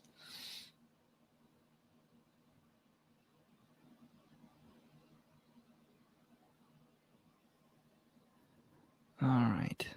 So we got 25 minutes, if you include stoppage time, probably left in this match. FC Cincinnati's down 1-0, but it's good to see Barrial making an impact right off the bat. Still waiting to see Mikocho get into the match a little bit. Vandervarf with a really... Congratulations to the Lawrenceburg. Is it men's or ladies soccer team, Ryan? I know your son, plays for the boys team, but they won 7-0. They're on to the sectional final Saturday night. Congratulations, Ryan. That was a handball on the ground. Looks like it. Man, I'm loving the energy Barrial's playing with. That's his shoulder, ref. Jesus. Oh, baby. Get in.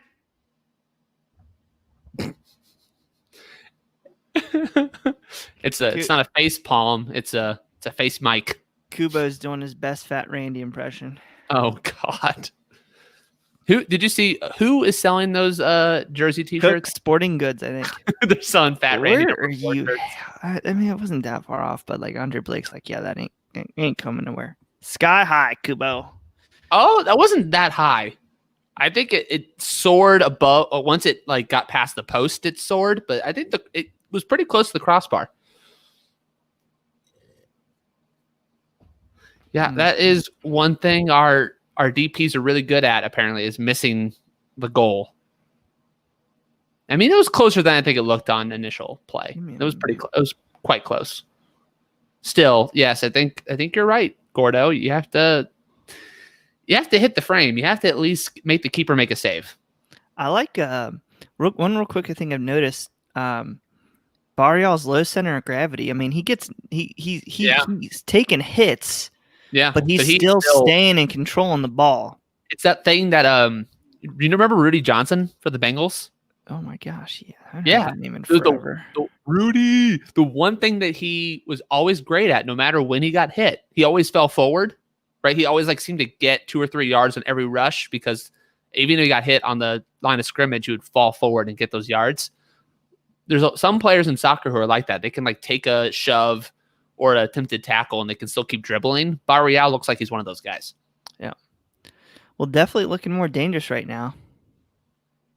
Short guy powers, low center of gravity. I do not. I am very top heavy. If you try to tackle me, I will fall over like a drunken giraffe.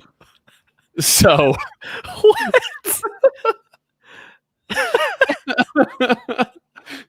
It's true. I have the center of gravity of like a giraffe with like an ear infection. I'm just like falling over.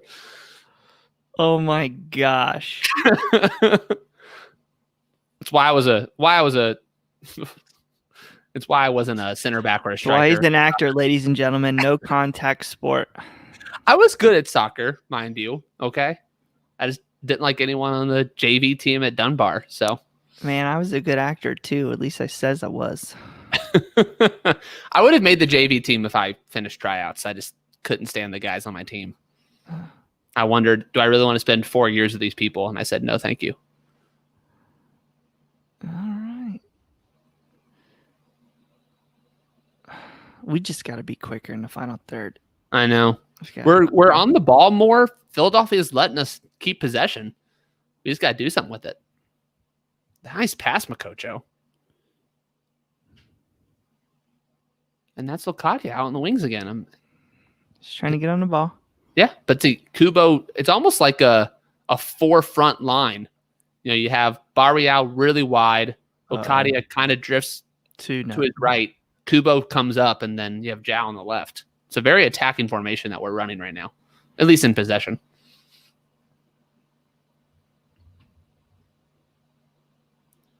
Look, I didn't want concussions from hockey or football. Watch your TV. We're co-hosting. I'm reacting to. I know. Oh, Bedoya. Yep.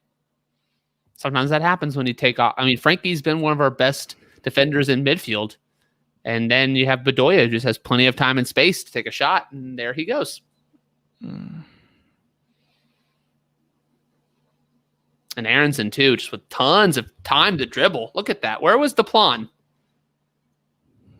That's my question. I want to watch that replay to find out where Deplan was. I think Deplan was fine. Well, Aronson was just had all the time and space to just dribble centrally from wide. It was the same thing with Kevin Molino. We just got caught with our pants down trying to be too attacking. It was the same thing with Kevin Molino at Minnesota United last weekend.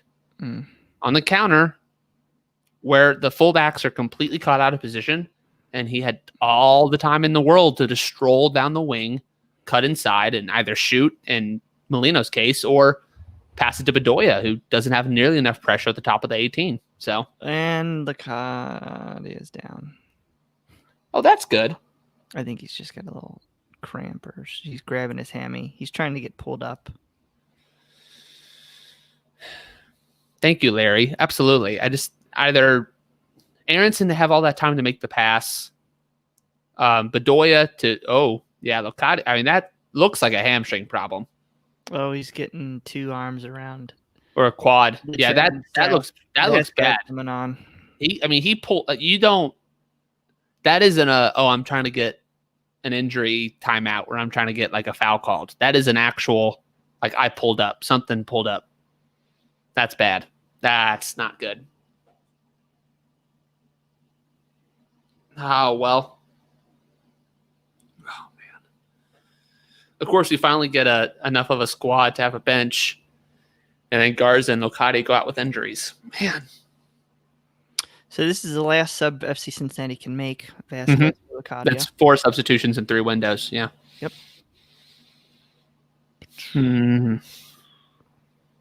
Never good when you're just running and go straight down. You said it a few times tonight, Dr. Darcy Kruger. It's the hope that kills you. And if Cincinnati's sports is identified by anything, I think it'd be that phrase. To the bench. Locati. Why do we watch the Bengals? Why do we watch the Reds? Why do we watch the FC Cincinnati and MLS? It's because to feel pain is to be alive, you know? And we're not going to give up on the teams that represent our city. So we're stuck with them. Well, man, I really hope that is not nearly as bad as it looked. Man, that's such a bummer. That's such a bummer. Bjorn, what are you saying? No sub's a sub. I don't get it. Yeah, I'm not sure what he's referencing, himself or somebody else. Oh, do injury subs count? He was, someone. Oh, yeah, no. Okay. Later on YouTube was asking, do injury subs count? Got it. To which he said, no, a sub is a sub. Yeah, this isn't. Is there an injury substitution in sports? Like, is any sport you're able to? I mean, because football, you can take guys in and out, right. And basketball is kind of the same. Soccer is one of the few sports you can actually you can never come back in. So I don't think there is a. Same with baseball. Oh yeah, baseball and soccer. Yeah, I don't think they have a substitution that doesn't count because of injury. All right, so now we're rooting 2-1 because we want to get back in first place in the Growler Cup. Year. I honestly have stopped playing the Growler Cup. It's too depressing. All right, looks like we've lost the clock and the score. So if it's not up, it doesn't exist. No, if we don't see the score for the game, it didn't happen. As my full belief. I do like Barrial's effort. Already he's going for it, which is nice. I think the goal of Coach and I right now is last just long enough where we can finally write about something positive. Because Coach and I have the player ratings and how they happen, and it's like, damn it, why can't we write about how we broke another team down? If anyone, that would be great. If anyone's paying attention to which writers take which jobs at CincinnatiSoccerTalk.com, a great website, you will notice I only write previews nowadays because if I can avoid a match report, I will. Because a match preview, you can at least be like, well, if this happens, honestly, Kubo. Because Locati is never absent from a game. Kubo can disappear like a ghost. And if it wasn't for Alan Cruz last week, I mean, we were talking in Slack, Ken Hetker didn't think Kubo played last week against Minnesota United. You don't have a game like that from Locadia. You know, even when he's not scoring, you know he's putting in the effort. You know he's close. You know he's trying. You know he's forced a couple good saves. Kubo has been more of a disappointment in my eyes. Yeah, I agree with you. Normally I would try to take a counter, but I can't counter that because I mean, at least you've seen Locati getting chances and try to create. I don't think he's worth what FC Cincinnati would have to pay for him. Joe makes up a really good point, though. But is that for weeks on end, Jaap Stam was playing Kubo in a 3-man midfield. Right. Which is absurd. Right, but your designated players in this league need to be impact difference makers. No. Again, literally, I stand by what I said. If you did not know how much these guys got paid, you would not think Yu Kubo was a designated player. No, you would think if you look by performances, you would think our DPs are probably Zhao, Frankie. Oh God. Oh man. And now it just The 01 becomes the 02, becomes the 03, and now we're just into it's a typical same old story. Tale as old as time, song as old as rhyme. Just want to point out something here, backline. Beauty and the Beast. Go for it, Brad. Zico Bailey is 5'7". Why is he guarding man-to-man Jack Elliott? That's a great question. Why isn't Waston, Vanderwerf, or Medunjanin on him? Why is a dude guarding somebody that's almost a foot taller than him? Yeah, I mean, you see Medunjanin is marking somebody else. He doesn't even jump. That couldn't have been much easier for Jack Elliott. If you're man-marking people on a free kick like that, Bailey has no business being on Elliott. He needs to be in the wall. Again, it's not like an effort thing. I wish I could say this season was an effort thing, but it's not. It's stupid. Self-inflicted wounds. Stupid, preventable shit we keep watching week after week. I'm saying it now. Next season is make or break for Gerard Nijkamp. It's make or break. I know people want to keep harping on the 2019 roster build, and for good reason. But if you look at the roster, the majority of these players have been brought in by Gerard Nijkamp. Now you can say, these players were brought in before Stom came in. Right. But next season, we got to start seeing something. We got to start seeing Stom make progress. We got to start seeing these players that we're spending big money on come good. Yep. You got to. And I know a lot of contracts are going to expire this winter. So next offseason is our big chance to really start to see us play competitive soccer. It's I hate to say it, FC Cincinnati, it's like they're in a constant rebuilding mode. Every year they've had a new squad for the most part, or was some sort of big change. Right. Year 2 was getting rid of Harks at the last minute. Excuse me.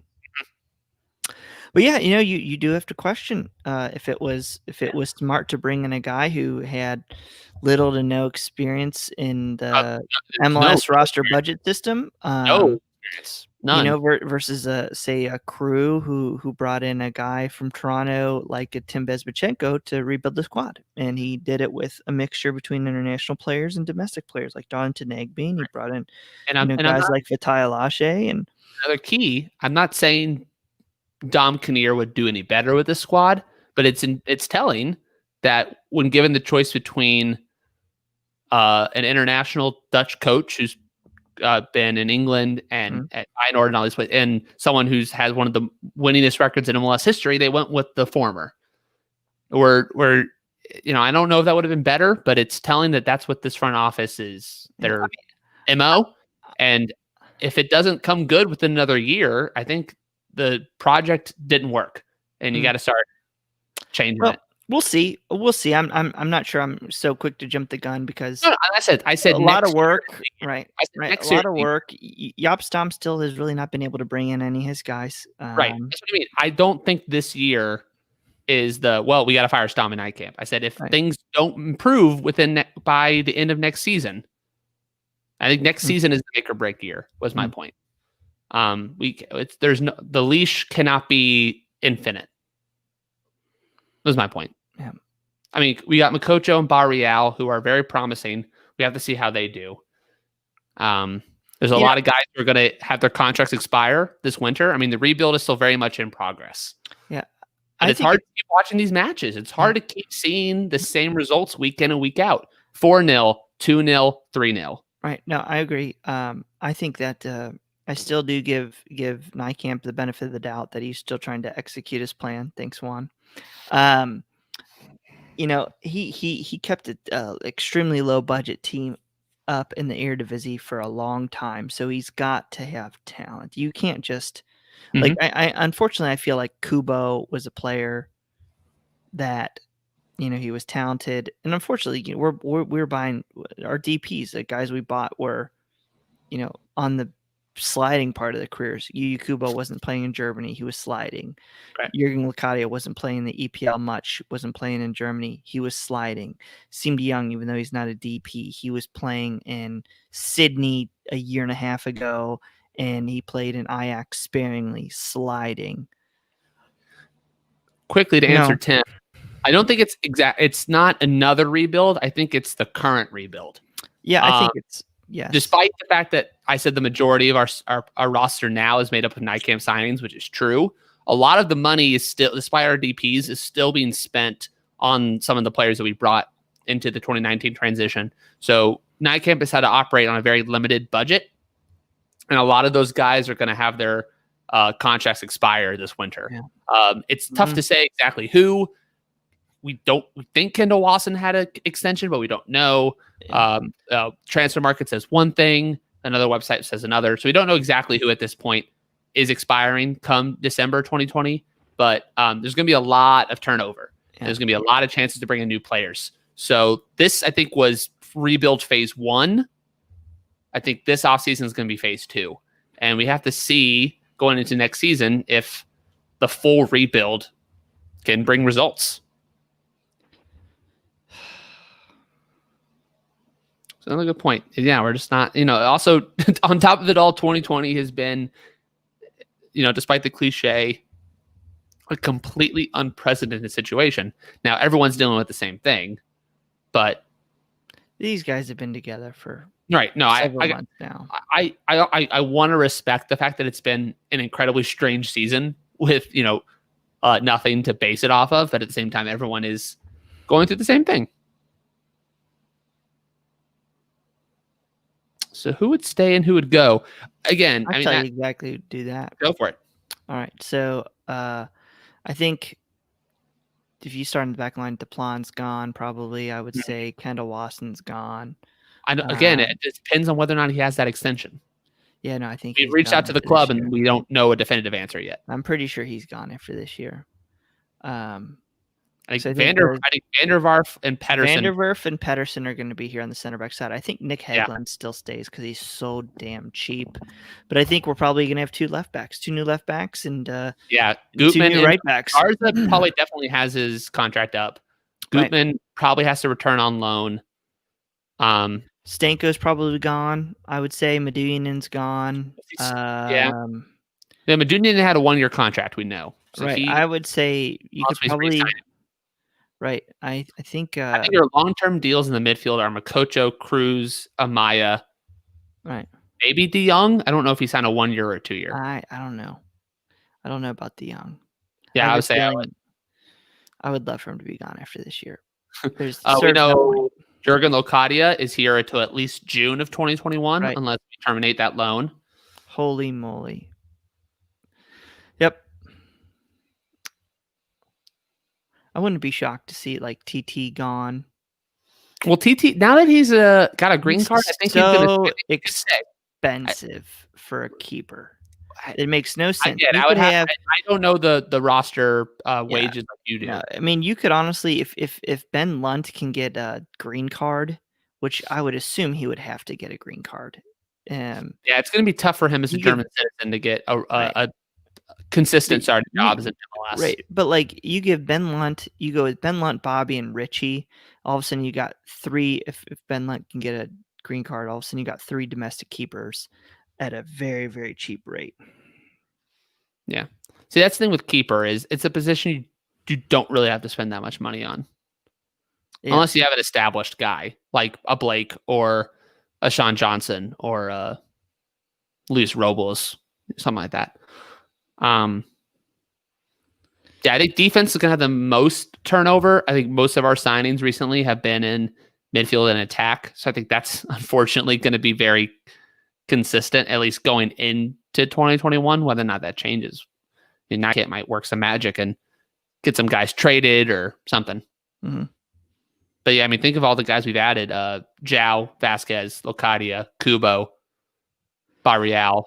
Yeah, I thought Van der Werf had a contract in next year. I think he does, because he signed mid-season last year, so he easily has either a 2.5-year deal or a 1.5-year deal. Right. I thought he had a contract, but I would be shocked if like he didn't have a contract. That's why his green card didn't move as fast as say TT's moved. It's But I don't possible. think TT's got a contract. But He might have signed. I think a lot of the guys we signed in 2019 had only 2-year deals. So I mean, it can't. I mean, throw out Bobby and Richie. Can't be. I would love to for the see Bobby. money for the three. We would save a couple $100,000. The drop off can't be that big. I mean, Richie was never bad. No. I mean, TT's been good, and Stom seems to prefer him, so he's been playing. Right. But I don't think Richie's a bad number one in MLS. Even when we were giving up 75 goals last season, it really wasn't because of him. Yeah. I would love to have Gutman. I'm not sure what it's going to take because I don't think his situation is very weird. We have his homegrown rights, but he's still a Celtic player. He's technically a Celtic player, but I don't think he's got enough national team appearances to warrant a work permit. It's tough in Scotland. So, like I said, if we can get him back, I would. I think he's got plenty of potential. I think Garza's pretty much done. Yeah. Unfortunately, I think the plan's probably done. Yeah, I would hope. See, somebody told me DePlan had like a 4-year deal. If that's the case, just I'm done. I mean, then that really is a Jeff Birding, Alan Koch. What were you thinking? Yeah, I mean, Daniel, I think right now you probably look at left back if you're going to play this 4-3-3. I mean, he's fine. He's fine. Not a terrible idea. Make me like he doesn't look bad. I mean, the player that he was technically maybe you would say at fault for. He shouldn't be paired up with a guy over 6 foot on a free kick. Yeah, I mean, he's still so young. I mean, he's so young. He needs to be playing in the USL this year instead of just sitting on the bench. But I mean, Makocha, what were people are going to be like, he's awesome, and I'm like, man, he's just fine. He's just fine. What was Makocha doing? He was dribbling so casually. Holy crap! Yeah, I mean, if Grimes think he signed a 4-year deal, I mean, he seems to be he's in touch with a lot of this kind of stuff, so he might be right. Which that would be 5-year deal. It's not a 5-year deal. Well, no, 2019. He came in 2019. That's a 4-year deal. 19, 20, 20. Oh, no. Sorry. Just because 23 minus 19 is 4 doesn't mean that it's a whoa. I feel like I've been told that DePlan's here on a 4-year deal. Oh, that'd be so disappointing. Yeah, I've heard something like that. I'm like 99.999% that TT's through this year. You mean to 21 or 20? 20. Oh, okay. I mean, like I said, I know his wages might be high, but now with a green card, I'm more amenable to him staying than I was as a guy on those wages with an international spot. I was like, ugh. Right. With a green card, I'm like, okay. Yeah, the other issue you're going to have too is like in some of these other spots, it's like what can we get to replace these guys? That's going to be the key. Is and how the thing is, we're not going to have a ton of. I mean, we're going to have allocation money that we gave away this year, and with the roster build and all that. Like allocation money is going to go up, so we'll get more allocation money to trade. That's going to be our only real ticket to get domestic players. That's going to be a big thing for me. Is can Nijkamp sign domestic talent? Right. Well, because the re-entry draft, you're going to have to trade for it. It's not just sign it. Because like the free agent period, like you're going to get okay players in the free agent period. You're going to get guys like Abdul Salam in the re-entry draft. Yeah. Let's sign Kai Kamara. He might be put in the re-entry draft again. Right. Right. The best striker for FC Cincinnati has never played a single minute for us. All right, so with ending on a note here, guys. Thank you so much for joining us. This game just ended 3-0. Philadelphia Union beat FC Cincinnati. FC Cincinnati drops the 3rd consecutive match in a row. They have now gone. They've only scored in 2 of their last 11 matches. The first half was a lot better than the second half, I'll tell you. 0-0, but the Union scored 3 in the second half, again on a lot of self-inflicted wounds, careless giveaways, mistakes. Love to hear what Yop Stom's going to say, but let's get to your guys' thoughts. Clay, what's your final thought before we wrap up? I mean, it's tough to see 3 results like this where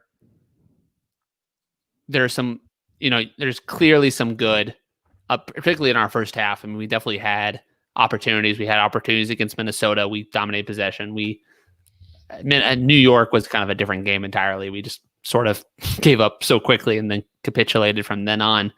But to have these 3 results like that, it's definitely disheartening. Now that we've got some new guys available, I hope they can challenge for starting spots. I hope things can get a little more unsettled. I think in a way, being unsettled from what we're seeing now, maybe Zico starting, that might portend some change, and change can be a good thing when you're losing 3 straight. So hopefully we get some new coming in, but it's definitely hard not to be a bit disappointed again. Yep. Definitely disappointed in the result. Definitely disappointed on how they collapsed. I think if you want to take a couple positives, I think Zico Bailey looked like he could be a serviceable sub. I'm not going to say a starter, but he looked like he was decent for his budget charge. I would definitely say this is my closing thoughts, not your closing thoughts. And you calm down over there.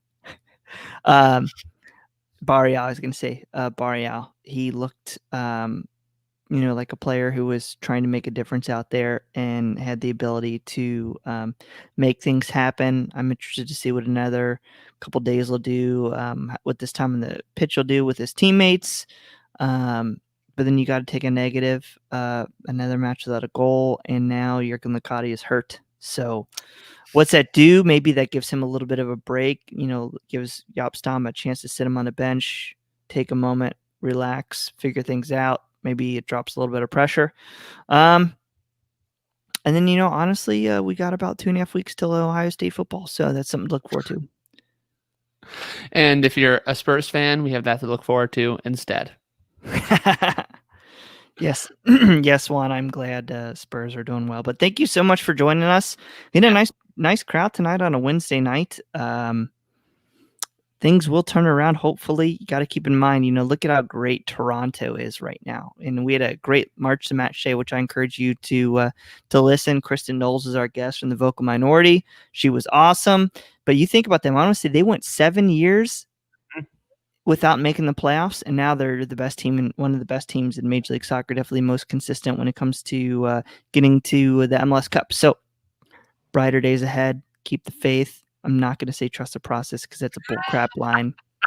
That just means don't grade me, bro. But things have to turn around. The team's done so many positive things. They got to get this thing right on the field. So pieces are here. It's building. Josh Wiley's a good tight end for UC football. Go Lancers. All right, 3-0. Thank you so much, y'all. Stay safe and have a good one. Groundhog Day all over again.